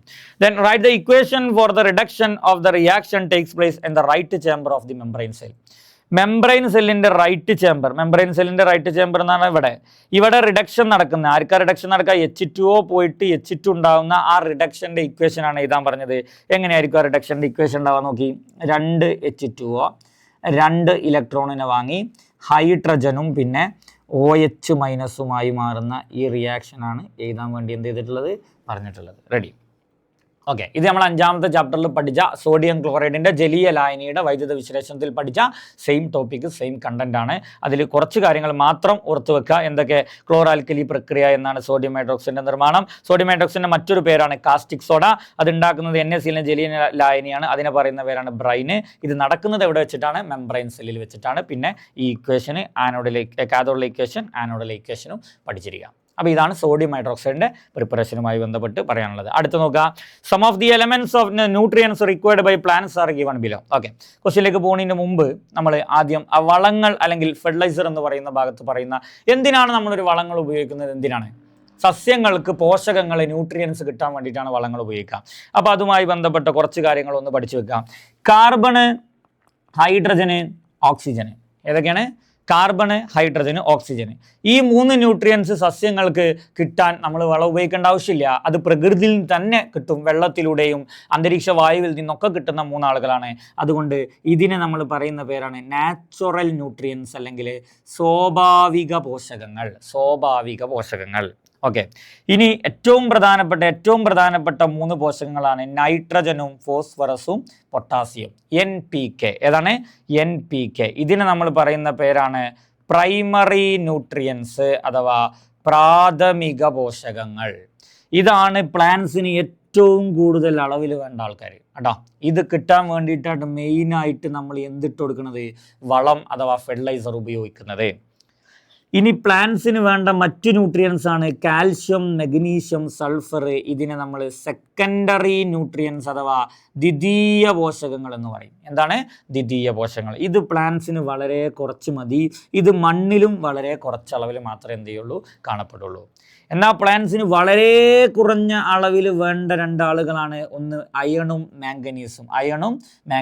ഇതിനെ പറയുന്ന പേരാണ് മൈക്രോ ന്യൂട്രിയൻസ് അഥവാ സൂക്ഷ്മ പോഷകങ്ങൾ. എന്താ പറയുക, സൂക്ഷ്മ പോഷകങ്ങൾ അഥവാ മൈക്രോ ന്യൂട്രിയൻസ്. അപ്പോൾ ന്യൂട്രിയൻസ് പോഷകങ്ങൾ കിട്ടാനാണ്, സസ്യങ്ങൾക്ക് പോഷകങ്ങൾ കിട്ടാനാണ് നമ്മൾ വളങ്ങൾ ഉപയോഗിക്കുന്നത്. സസ്യങ്ങൾക്ക് കിട്ടുന്ന carbon, hydrogen, oxygen, nitrogen, phosphorus, potassium, calcium, magnesium, sulphur, iron, manganese, ഇത്രയും പോഷകങ്ങൾ കിട്ടും. ഓക്കെ, അതിൽ നാച്ചുറലി കിട്ടുന്നവയെ നാച്ചുറൽ എന്നും കൂടുതൽ അളവിൽ വേണ്ട NPK നമ്മൾ പ്രൈമറി എന്നും പ്രാഥമിക പോഷകങ്ങളെന്നും കാൽഷ്യം, മെഗ്നീഷ്യം, സൾഫറിനെ സെക്കൻഡറി ദ്വിതീയ പോഷകങ്ങളെന്നും FeMn എന്നിവയെ മൈക്രോ അല്ലെങ്കിൽ സൂക്ഷ്മ പോഷകങ്ങളെന്നും പറയുന്നു. ചോദ്യത്തിലേക്ക് വരിക, നോക്കി.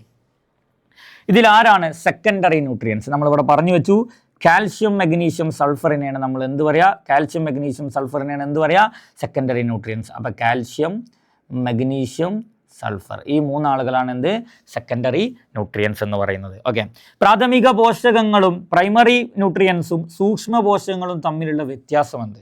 ഓക്കെ, അപ്പോൾ ഇവിടെ സൂക്ഷ്മ പോഷകങ്ങൾ എന്നാണ് കൊടുത്തിട്ടുള്ളത്, ഇവിടെ സെക്കൻഡറി എന്നുമാണ് കൊടുത്തിട്ടുള്ളത്. ഓക്കെ, അപ്പോൾ നമുക്ക് ജസ്റ്റ് ഇത് നോക്കാം. അതായത് ഇവിടെ സൂക്ഷ്മം എന്ന് മാറ്റിയിട്ട് നമ്മൾ ദ്വിതീയ പോഷകങ്ങൾ എന്ന് മാറ്റിയതാണ് കേട്ടോ. ദ്വിതീയ പോഷകങ്ങൾ, പ്രാഥമിക പോഷകങ്ങളും ദ്വിതീയ പോഷകങ്ങളും തമ്മിലുള്ള വ്യത്യാസം എന്ത്, സെക്കൻഡറി ന്യൂട്രിയൻസ് നോക്കാം.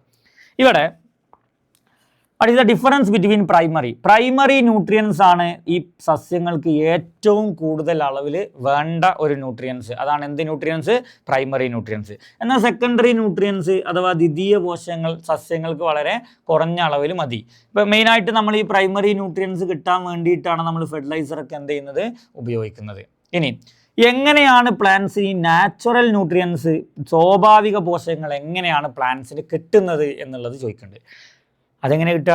അത് കിട്ടുന്നത് ഇതാ ജലത്തിലൂടെ കിട്ടും. ജലത്തിലൂടെ ഹൈഡ്രജനും ഓക്സിജനും കിട്ടും. ഓക്കെ, വായുവിൽ നിന്ന് കാർബൺ ഡൈ ഓക്സൈഡിലും ഒക്കെ എന്ത് കിട്ടും, കാർബണൊക്കെ കിട്ടും. അപ്പോൾ ഈ കാർബൺ, ഹൈഡ്രജൻ, ഓക്സിജൻ, ഈ മൂന്നാളുകളെയാണ് നമ്മൾ സ്വാഭാവിക പോഷകങ്ങൾ, നാച്ചുറൽ ന്യൂട്രിയൻസ് എന്ന് പറയുന്നത്.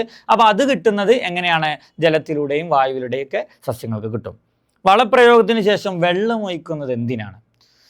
വെള്ളം ഒഴിക്കുന്നത് എന്തിനാണ്? ആ വെള്ളത്തിൽ ഈ വളം എന്തായിരിക്കണം? ഒരു ഫെർട്ടിലൈസറിന് വേണ്ട ഏറ്റവും നല്ലൊരു ക്വാളിറ്റിയാണ് ആ ഫെർട്ടിലൈസർ വാട്ടറിൽ എന്തായിരിക്കണം? സോലുബിൾ ആയിരിക്കണം.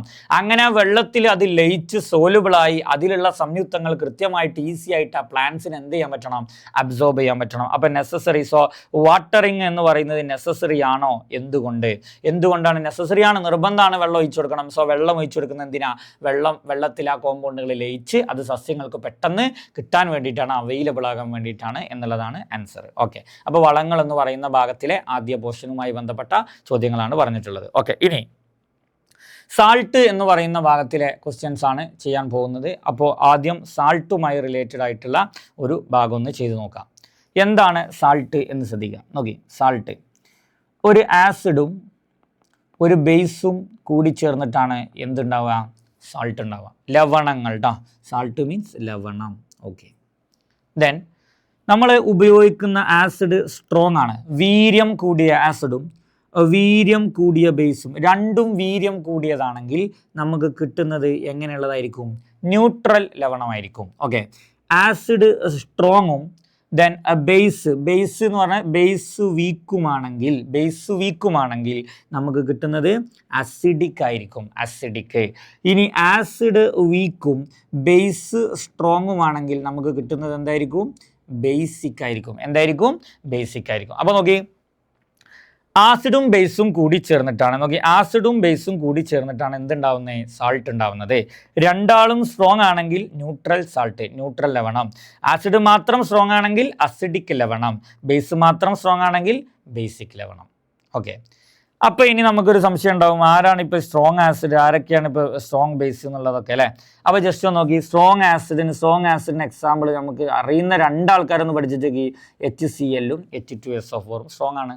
അപ്പോൾ പിന്നെ H2CO3 കാർബോണിക് ആസിഡ്, നമ്മളെ സോഡയിലുള്ള ആസിഡ് കാർബോണിക് ആസിഡ്, അതുപോലെ തന്നെ CH3COOH ഓർഗാനിക് ആസിഡുകളെല്ലാം എന്താണ്? വീക്കാണ്. ഇനി ബേസോ സ്ട്രോങ് ആയിട്ടുള്ള ബേസാണ് NaOH സ്ട്രോങ് ആണ്, KOH സ്ട്രോങ് ആണ്. വീക്കായിട്ടുള്ള ഒരൊറ്റ ബേസ് പഠിച്ചു വെക്കുക, NH4OH.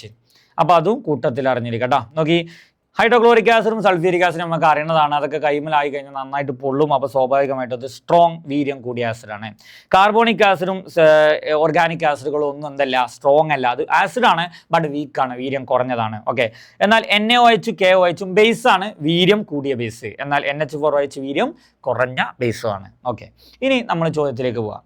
നോക്കി, ഇവിടെ NH4Cl ഇങ്ങനെ കുറച്ച് സാൾട്ടുകൾ ഇത്രയും സാൾട്ടുകൾ തന്നിട്ട് ചോദിക്കുകയാണ് find the basic salt from the given. ഇതിൽ ബേസിക് ലവണങ്ങളെ കണ്ടെത്തുക. ഏതൊക്കെയാണ് ഇതിലെ ബേസിക് ലവണങ്ങൾ എന്നാണ് എന്നുള്ളത് ചോദ്യമുള്ളത്. അപ്പോൾ ഞാൻ ഓരോന്നോരോന്നൊന്ന് ചെയ്ത് നോക്കാം കേട്ടോ.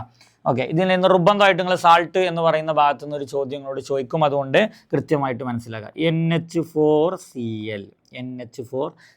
അപ്പോൾ ഇതുണ്ടാക്കാൻ ഉപയോഗിച്ച ആസിഡ് ഏതാ നോക്കാം. ഇതിൻ്റെ ലാസ്റ്റ് Cl ആയതുകൊണ്ട് ഇതുണ്ടാക്കാൻ ഉപയോഗിച്ച ആസിഡ് HCl ഏകരം. ബേസ് NH4 എന്തു ഏകരം? OH ഏകരം, NH4OH. അപ്പോൾ NH4OH എന്ന് പറയുന്ന ബേസ് ശരിക്കും എന്താണ്? വീക്കാണ്. ആസിഡ് എന്താണ്? സ്ട്രോങ് ആണ്. നമ്മളിവിടെ പറഞ്ഞല്ലോ HCl സ്ട്രോങ് ആണ്.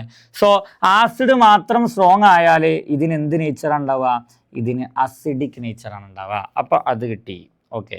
ഞാൻ അടുത്ത് നോക്കി അടുത്തത് Na2CO3 ഇടാം. Na2CO3 നോക്കാം. ഈ Na ഉള്ള ബേസ് ഏതാണെന്ന് ചോദിച്ചാൽ പറയാൻ പറ്റണം NaOH. ഏതാണ്? NaOH. CO3 ഉള്ള ആസിഡ് ഏതാ? H2CO3. അപ്പോൾ തന്നെ നമുക്ക് കിട്ടും ഈ ബേസ് എന്താണ്? സ്ട്രോങ് ആണ്. ഈ ആസിഡ് എന്താണ്? H2CO3 എന്ന് പറഞ്ഞ ആസിഡ് എന്താണ്? വീക്കാണ്. അപ്പോൾ ഇവിടെ ആരാണ് സ്ട്രോങ്? ബേസ് ആണ്. അപ്പോൾ ഇത് ബേസിക് ആണ്. ഓക്കെ, ഇത് ബേസിക് ആണ്. അതും കിട്ടി. മൂന്നാമത്തെ നോക്കുക. NaCl നോക്കി. NaCl. ഓക്കെ. NaCl എന്ന് പറയുമ്പോൾ Cl ഉള്ളതുകൊണ്ട് ആസിഡ് HCl-ഉം Na ഉള്ളതുകൊണ്ട് ബേസ് NaOH ആയിരിക്കും. ഓക്കെ. അപ്പോൾ NaOH എന്താണ്? സ്ട്രോങ് ആണ്. HCl-ഉം എന്താണ്? സ്ട്രോങ് ആണ്. രണ്ടാളും സ്ട്രോങ് ആയാൽ ആ സാൾട്ട് ലവണം എന്തായിരിക്കും? ന്യൂട്രൽ ആയിരിക്കും. അതും കിട്ടി. ഓക്കെ. ഇനി അടുത്തത് നോക്കി. NH4 ഇടാം. NH4 ഞാൻ ഇവിടെ ചെയ്യേണ്ടത് നോക്കി. NH4 twice. അപ്പോൾ ഇതിൻ്റെ തുടക്കത്തിൽ NH4 ഉള്ളതുകൊണ്ട് ഇതുണ്ടാക്കാൻ ഉപയോഗിച്ച ബേസ് NH4OH-ഉം SO4 ഉള്ളതുകൊണ്ട് ആസിഡ് H2SO4 ആയിരിക്കും. അപ്പോൾ ഇവിടെ ആസിഡ് സ്ട്രോങ് ആണ്. ആസിഡ് എന്താണ്? സ്ട്രോങ് ആണ്. ബേസ് എന്താണ്? വീക്കാണ്. ഓക്കെ. അപ്പോൾ ആസിഡ് സ്ട്രോങ് ആയാൽ ഇതെന്തായിരിക്കും? അസിഡിക് ആയിരിക്കും. അസിഡിക്. ഓക്കെ. ഇനി നോക്കി. Na ഉള്ള ബേസ് നമ്മൾ നേരത്തെ പറഞ്ഞു. Na ഉള്ള ബേസ് NaOH-ഉം CH3COOH-ഉമാണ് ആസിഡ് വരിക. അപ്പോൾ ആസിഡ് CH3 ഓർഗാനിക് ആണ്, വീക്കാണ്. NaOH എന്താണ്? NaOH സ്ട്രോങ് ആണ്. അപ്പോൾ ഇവിടെ ബേസ് സ്ട്രോങ് ആയതുകൊണ്ട് ഇതിൻ്റെ നേച്ചർ എന്തായിരിക്കും? ബേസിക് ആയിരിക്കും. ഇങ്ങനെ ഓരോരുത്തരുടെയും നേച്ചർ നമ്മൾ കണ്ടു. ക്വസ്റ്റ്യൻക്ക് വരിക. ക്വസ്റ്റ്യൻ എന്താ? താഴെ തന്നിരിക്കുന്നവയിൽ ബേസിക് ലവണങ്ങൾ ഏതെല്ലാം? അപ്പോൾ ഏതാ ആൻസർ കിട്ടിയത് നോക്കി. ആൻസർ നമുക്ക് കിട്ടിയത് ഒന്ന് ബേസിക് ലവണം. എന്താ ബേസിക് ലവണം? ആരാണ്? Na2CO3 ഒരു ബേസിക് ലവണമാണ്. പിന്നെ CH3COONA ഒരു ബേസിക് ലവണമാണ്. അപ്പോൾ ഇത് രണ്ടുമാണ് എന്ത് ചെയ്യുക? ആൻസർ കിട്ടുക. എങ്ങനെയാണ് കണ്ടുപിടിക്കാന്ന് മനസ്സിലായല്ലോ. ഒരു സാൾട്ട് ഉണ്ടാക്കാൻ നമ്മൾ എന്തായാലും ഒരു ആസിഡും ഒരു ബേസും ഉപയോഗിച്ചിട്ടുണ്ടാവും.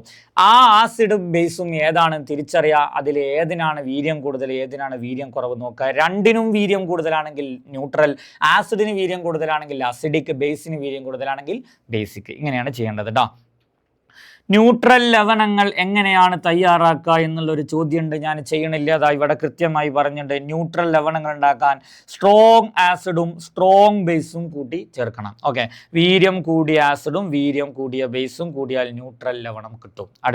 അടുത്തത് ലവണ ഹൈഡ്രോളിസിസ് എന്നാൽ എന്ത്? ഓക്കെ. സാൾട്ട് ഹൈഡ്രോളിസിസ് എന്ന് പറഞ്ഞാൽ എന്താണെന്നുള്ളതാണ്. ഓക്കെ. ടെക്സ്റ്റ് ബുക്കിൽ കൃത്യമായൊരു ഡെഫിനിഷൻ പറയുന്നുണ്ട്. ഒരു സാൾട്ട് നമ്മൾ നേരെ ജലത്തിലേക്ക് ഡിസോൾവ് ആക്കിട്ടാ. ഒരു സാൾട്ടിനെ നമ്മൾ ജലത്തിൽ ഡിസോൾവ് ആക്കി. അപ്പോൾ ആ സാൾട്ട് 2 അയോണുകളായി മാറും. ആനയോണും പിന്നെ കാറ്റയോണും. പോസിറ്റീവും നെഗറ്റീവ്. ഇത് പോസിറ്റീവ്, ഇത് നെഗറ്റീവ് അയോണുകളായിട്ട് മാറും. അങ്ങനെ ആനയോണുകളും കാറ്റയോണുകളും അതിൽ പ്രവർത്തിച്ചിട്ട് ഒന്നുകിൽ ജലത്തിന് അസിഡിക് നേച്ചർ കിട്ടുക, അല്ലെങ്കിൽ ജലത്തിന് എന്ത് നേച്ചർ കിട്ടുക? ബേസിക് നേച്ചർ കിട്ടുക. ഇതിനെയാണ് നമ്മൾ സാൾട്ട് ഹൈഡ്രോളിസിസ് എന്ന് പറയാം. ഒന്നുകൂടി പറഞ്ഞാൽ ജലത്തിലേക്ക് നമ്മളൊരു സാൾട്ട് ഇട്ടു. ഓക്കെ. അങ്ങനെ ജലത്തിലേക്ക് ഒരു സാൾട്ട് ഇട്ടപ്പോൾ ഈ സാൾട്ടിലുള്ള ആനയോണുകളും കാറ്റയോണുകളും തമ്മിൽ അങ്ങനെ അതിൻ്റെ ഉള്ളിൽ റിയാക്ഷൻ നടന്നിട്ട് ഈ സാൾട്ട് ഇട്ടപ്പോൾ ഉണ്ടായ സൊല്യൂഷൻ്റെ നേച്ചർ ഒന്നുകിൽ അസിഡിക് അല്ലെങ്കിൽ ബേസിക്. അങ്ങനെ ന്യൂട്രൽ ആയിട്ടുള്ള വാട്ടറിനെ സാൾട്ട് ഇടുമ്പോൾ അസിഡിക്കോ ബേസിക്കോ നേച്ചർ കിട്ടുന്ന ഈ ഫിനോമിനെ പറയുന്ന പേരാണെന്ത്? Salt hydrolysis. ഓക്കെ, ഇനി Na2CO3 എന്ന് പറയുന്ന ഈ ലവണം ഉണ്ടാക്കാൻ ഉപയോഗിച്ച ആസിഡ് ഏത്, ബേസ് ഏത് എന്ന് ഇനി ചെയ്യണില്ല, അതാണ് ഇവിടെ ചെയ്തു വെച്ചത്. Na2CO3 ഉണ്ടാക്കാൻ ഉപയോഗിച്ച ആസിഡ് ഏതാ? H2CO3 എന്ന് പറയുന്ന ആസിഡും Na2OH അല്ലട്ടാ, NaOH എന്ന് പറയുന്ന ബേസും, NaOH എന്ന് പറയുന്ന ബേസുമാണ് ഉപയോഗിച്ചിട്ടുണ്ടാവുക. അപ്പോൾ ആസിഡ്, ബേസ്, ലവണം കൂടിച്ചേർന്ന് ലവണങ്ങൾ ഉണ്ടാകുന്ന ഈ ഒരു ഭാഗത്ത് നിന്ന് നിർബന്ധമായിരിക്കും ഒരു മാർക്കിനെങ്കിലും ചോദ്യങ്ങൾ വരാം. ഓക്കെ, അടുത്ത ചോദ്യത്തിലേക്ക് പോവാം. Laboratory preparation of ammonia. അമോണിയയുടെ ലബോറട്ടറി പ്രിപ്പറേഷനുമായി ബന്ധപ്പെട്ട ചാപ്റ്ററിന്റെ തുടക്കത്തിൽ പറയുന്ന വളരെ ഈസി ആയിട്ടുള്ള ക്വസ്റ്റ്യൻസ് ആണ്. ശ്രദ്ധിക്കുക. Which are the reactant for the preparation of ammonia. Ammonia നിർമ്മിക്കാൻ വേണ്ടി നമ്മൾ ഉപയോഗിക്കുന്ന റിയാക്ടന്റ് ഏതൊക്കെ? ലാബിൽ അമോണിയ ഉണ്ടാക്കാനുണ്ടോ? അമോണിയം ക്ലോറൈഡും പിന്നെ കാൽഷ്യം ഹൈഡ്രോക്സൈഡും. അമോണിയം ക്ലോറൈഡും കാൽഷ്യം ഹൈഡ്രോക്സൈഡ്. ലബോറട്ടറി പ്രിപ്പറേഷൻ പരീക്ഷണശാലയിലെ നിർമ്മാണമാണ്. വ്യാവസായികമായി അമോണിയ ഉണ്ടാക്കുന്ന ഹേബർ പ്രോസസ്സിൽ നമ്മൾ ഉപയോഗിക്കുന്നത് നൈട്രജനും ഹൈഡ്രജനുമാണ് റിയാക്ട് ചെയ്യുക കേട്ടോ. Okay, then ammonia gas produced is collected. ഇങ്ങനെ കിട്ടുന്ന അമോണിയ ഗ്യാസ് ശേഖരിക്കുന്ന വാതകത്തെ ഗ്യാസ് ജാറ് കമഴ്ത്തി വെച്ചാണ് ശേഖരിക്കുക. എന്തിനാണ് ഈ ഗ്യാസ് ജാർ ശേഖരിക്കുമ്പോൾ ഇൻവേർട്ടഡ് ആയിട്ട് വെക്കുന്നത്, കമഴ്ത്തി വെക്കുന്നത്? കാരണം എന്താ? അമോണിയയുടെ ഡെൻസിറ്റി ലെസ് ദാൻ എയർ.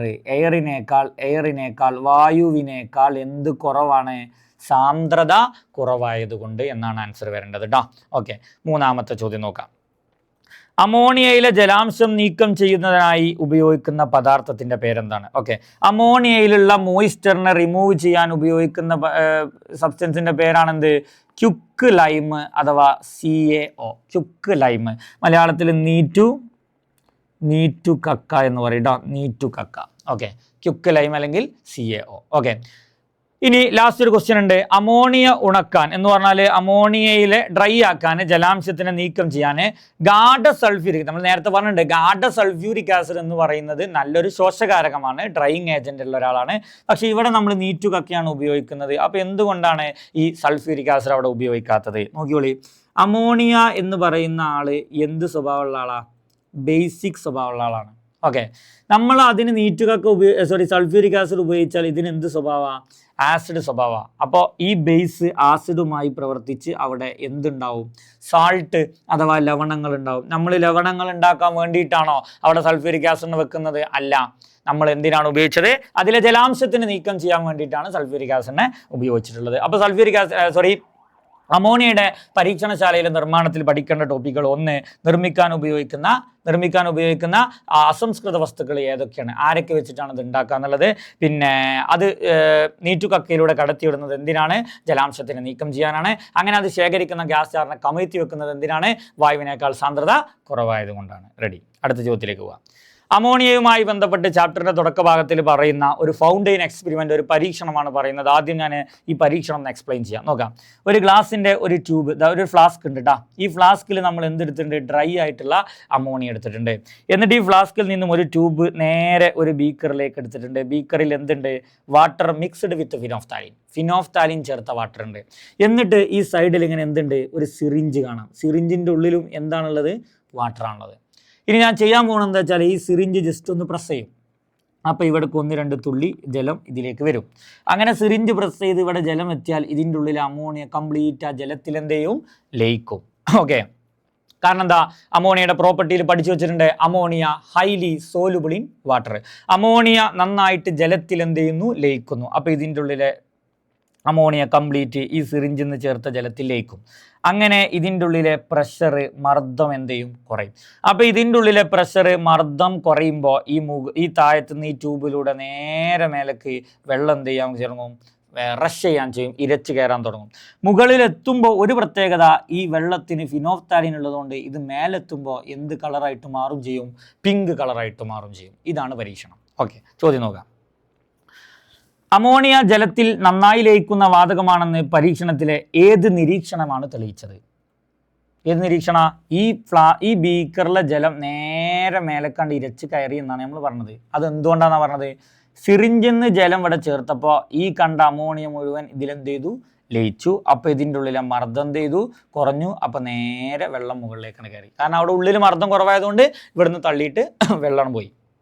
അപ്പോൾ ആ ഒരു നിരീക്ഷണമാണ് പെട്ടെന്ന് ഇത് ജലത്തിൽ ലയിക്കുന്നു എന്ന് പറയാൻ നമ്മളെ കണ്ടെത്ത നിരീക്ഷണത്തിലേക്ക് തെളിയിച്ചത്. ഓക്കെ, ഫ്ലാസ്കിലേക്ക് കയറുന്ന ജലത്തിൽ ഫിനോഫ്താലിൻ ചേർത്തിട്ടുണ്ടെങ്കിൽ ജലത്തിൽ എന്ത് നിറം മാറ്റം ഉണ്ടാവും?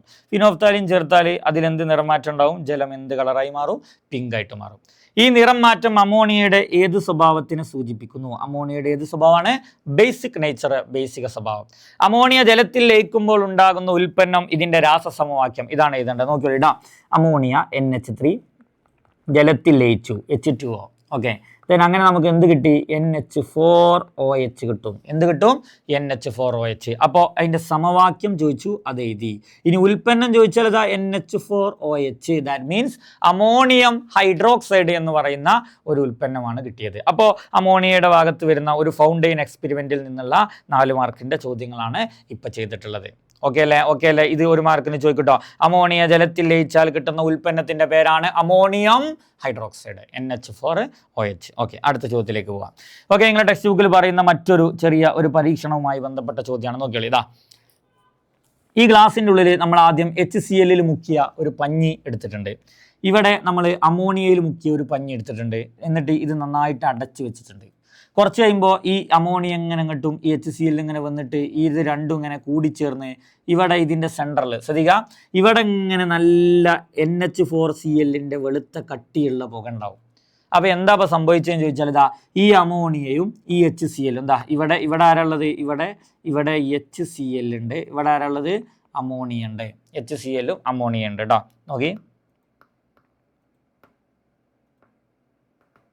നോക്കാം, ഇവിടെ HCl ഉണ്ട്, ഇവിടെ എന്തുണ്ട്? NH3 ഉണ്ട്. ഇത് രണ്ടും തമ്മിൽ റിയാക്ട് ചെയ്തിട്ട് ഇവിടെ എന്തുണ്ടായി? NH4Cl ഉണ്ടായി. ആ NH4Cl ആണ് നമുക്ക് എന്തായിട്ട് കാണാൻ പറ്റുന്നത്? നല്ല വെളുത്ത നിറത്തിലുള്ള കട്ടിയുള്ള പുകയായിട്ട്, ഫ്യൂംസ്, വൈറ്റ് തിക്ക് ഫ്യൂംസ്. നേരത്തെ നമ്മൾ പറഞ്ഞിട്ടുണ്ട്, വൈറ്റ് തിക്ക് ഫ്യൂംസ് ആയിട്ട് കാണാൻ പറ്റുക. ഓക്കെ, സോ നോക്കാം.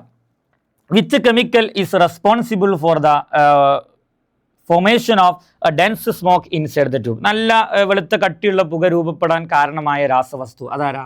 NH4Cl കേട്ടോ, അമോണിയം ക്ലോറൈഡ്. ഓക്കെ, ദെൻ അടുത്ത് നോക്കുക.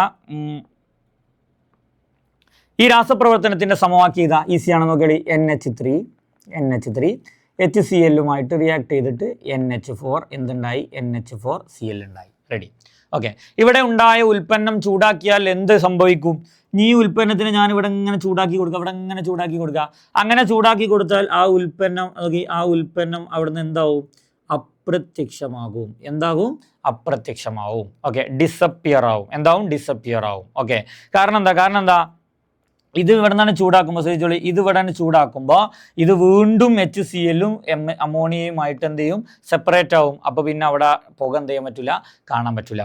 ഈ ഉൽപ്പന്നം ഏത് വിഭാഗത്തിൽ പെടുന്നു? ഉണ്ടായ NH4Cl ഇത് ആസിഡാണ്, ഇത് ബേസാണ്. ആസിഡും ബേസും കൂടിയിട്ടുണ്ടായ ഈ NH4Cl ഏത് വിഭാഗത്തിൽ പെടുന്നു എന്ന് ചോദിച്ചാൽ നമുക്ക് ഈസി ആയിട്ട് പറയാൻ പറ്റും. ആസിഡും ബേസും കൂടി ചേർന്നുണ്ടാവുന്ന ആളുകൾ ഏത് വിഭാഗത്തിലാണ് പെടുക? ലവണം, സാൾട്ട്. നേരത്തെ പറഞ്ഞാണ്, ആസിഡും ബേസും കൂടിയിട്ടാണ് എന്തുണ്ടാവുക?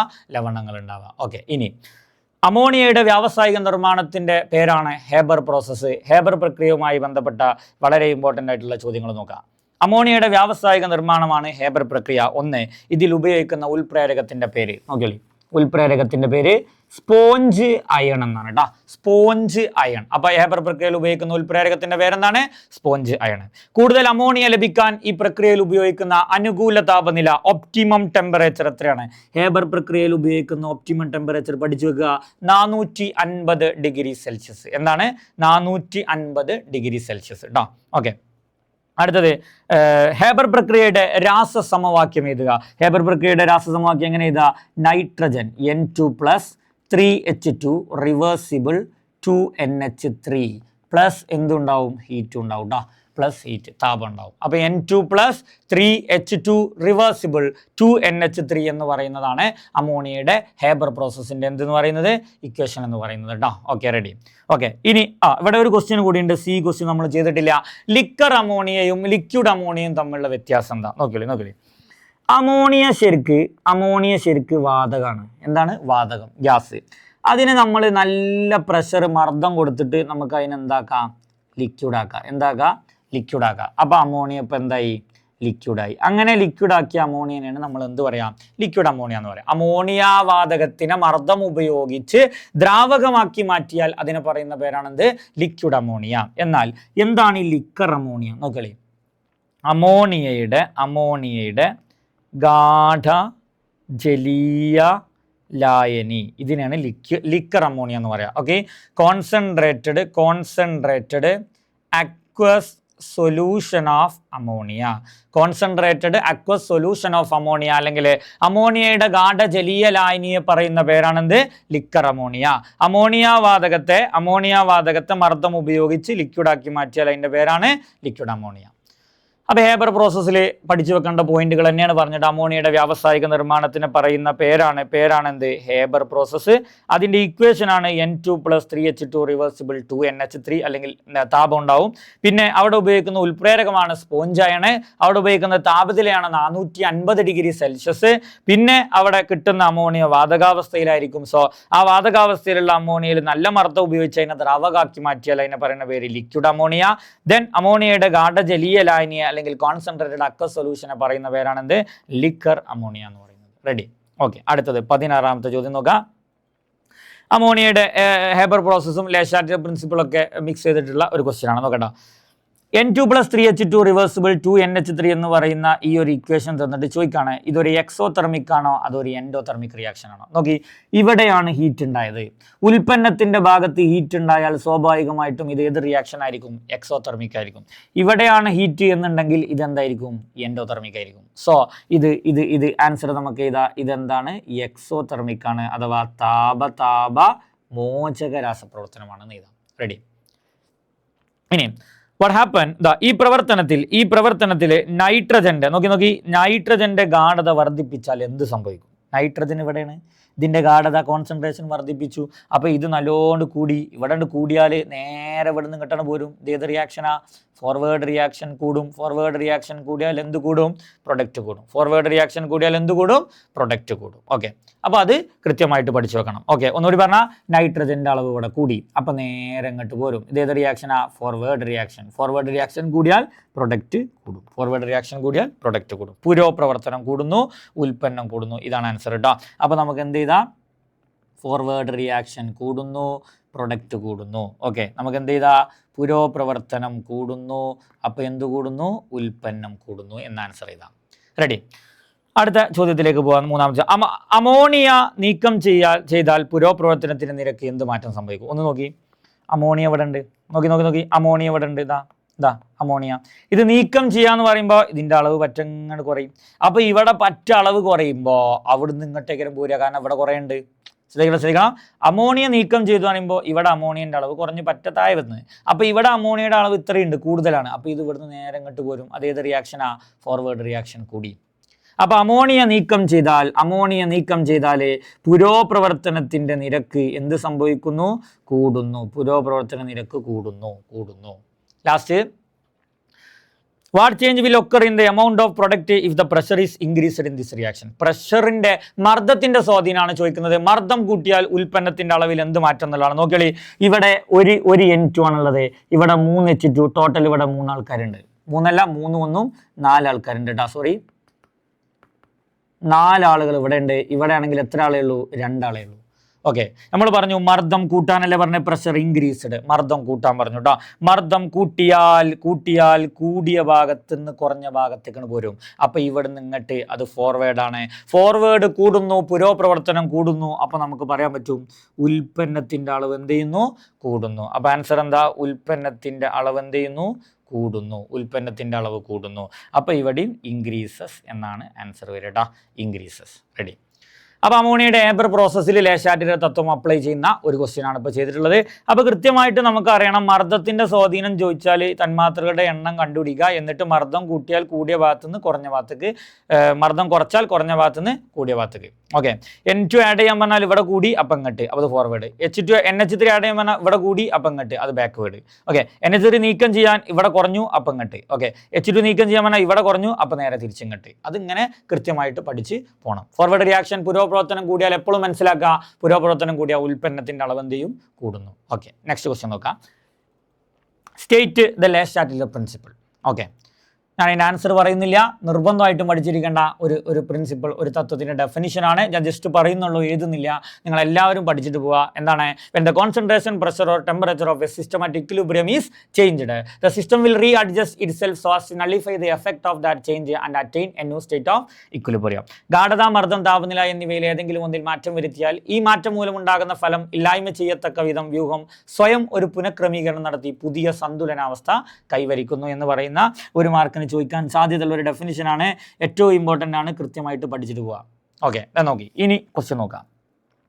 ഈ റിയാക്ഷനിൽ SO2 O2 കൂടി SO3 ഉണ്ടാവുന്ന ഈ റിയാക്ഷനിൽ will the amount of SO3 increases or decreases if the pressure increases? അപ്പോൾ പ്രഷറിൻ്റെ സ്വാധീനമാണ് ചോദിച്ചിട്ടുള്ളത്. പ്രഷറിൻ്റെ മർദ്ദം കൂട്ടിയാൽ SO3 അളവ് കൂടുമോ കുറയോ എന്നാണ് ചോദ്യം. ഓക്കെ, അപ്പോൾ പ്രഷറിൻ്റെ ഇൻഫ്ലുവൻസ് കാണാൻ നമ്മൾ നേരത്തെ പറഞ്ഞ പോലെ ആദ്യം തന്മാത്രകളുടെ എണ്ണം നോക്കി. ഇവിടെ എത്ര എണ്ണം?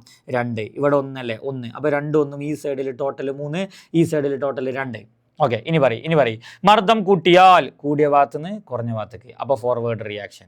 ഓക്കെ, ഫോർവേഡ് റിയാക്ഷൻ കൂടിയാൽ ഉൽപ്പന്നം, പുരോപ്രവർത്തനം കൂടിയാൽ ഉൽപ്പന്നം കൂടുന്നു. അതുകൊണ്ട് ആൻസർ കിട്ടി ഇൻക്രീസസ്. SO3 എന്ത് ചെയ്യുന്നു? ഇൻക്രീസ് ചെയ്യുന്നു എന്നാണ് ആൻസർ. മർദ്ദം കൂട്ടിയാൽ അളവ് കൂടുമോ കുറയുമോ? കൂടും, ഒരു സംശയമില്ല, കൂടും. ഓക്കെ, ദെൻ അടുത്ത ചോദ്യം എന്താ?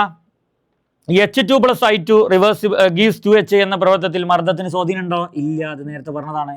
മർദ്ദത്തിന് സ്വാധീനം ഇല്ല. എന്താ കാരണം? ഇവിടെ 1, ഇവിടെ 1. അപ്പോൾ ടോട്ടൽ ഇവിടെ എത്രയായി? 2. ഇവിടെയും ടോട്ടൽ എത്ര? 2. അഭികാര ഭാഗത്തെയും ഉൽപ്പന്ന ഭാഗത്തെയും തന്മാത്രകളുടെ എണ്ണം തുല്യമാണ്. അതുകൊണ്ട് മർദ്ദത്തിന് എന്തുണ്ടാവില്ല? സ്വാധീനം ഉണ്ടാവില്ല. അപ്പോൾ ലേശാറ്റിൻ്റെ തത്വത്തിൽ നിന്നുള്ള ഏകദേശം ഒരുപാട് ചോദ്യങ്ങൾ ഇപ്പോൾ നമ്മൾ ചെയ്തു കഴിഞ്ഞു. ഓക്കെ, ഇനി ഇങ്ങനെ ഒരു ഗ്രാഫ് നമ്മൾ കണ്ടിട്ടുണ്ടാവും പേജിൽ അല്ലേ? ഉഭയദിശ രാസപ്രവർത്തനത്തിൻ്റെ ഗ്രാഫാണ്. നമുക്കറിയാം ഇവിടെ സമയമുണ്ട്, ഇവിടെ രാസപ്രവർത്തനത്തിൻ്റെ നിരക്കുണ്ട്. ഓക്കെ, സോ ഏറ്റവും വേഗത്തിൽ നടക്കുന്ന രാസപ്രവർത്തനമാണ് ഏത്? പഠിച്ചു വെക്കണം കേട്ടോ.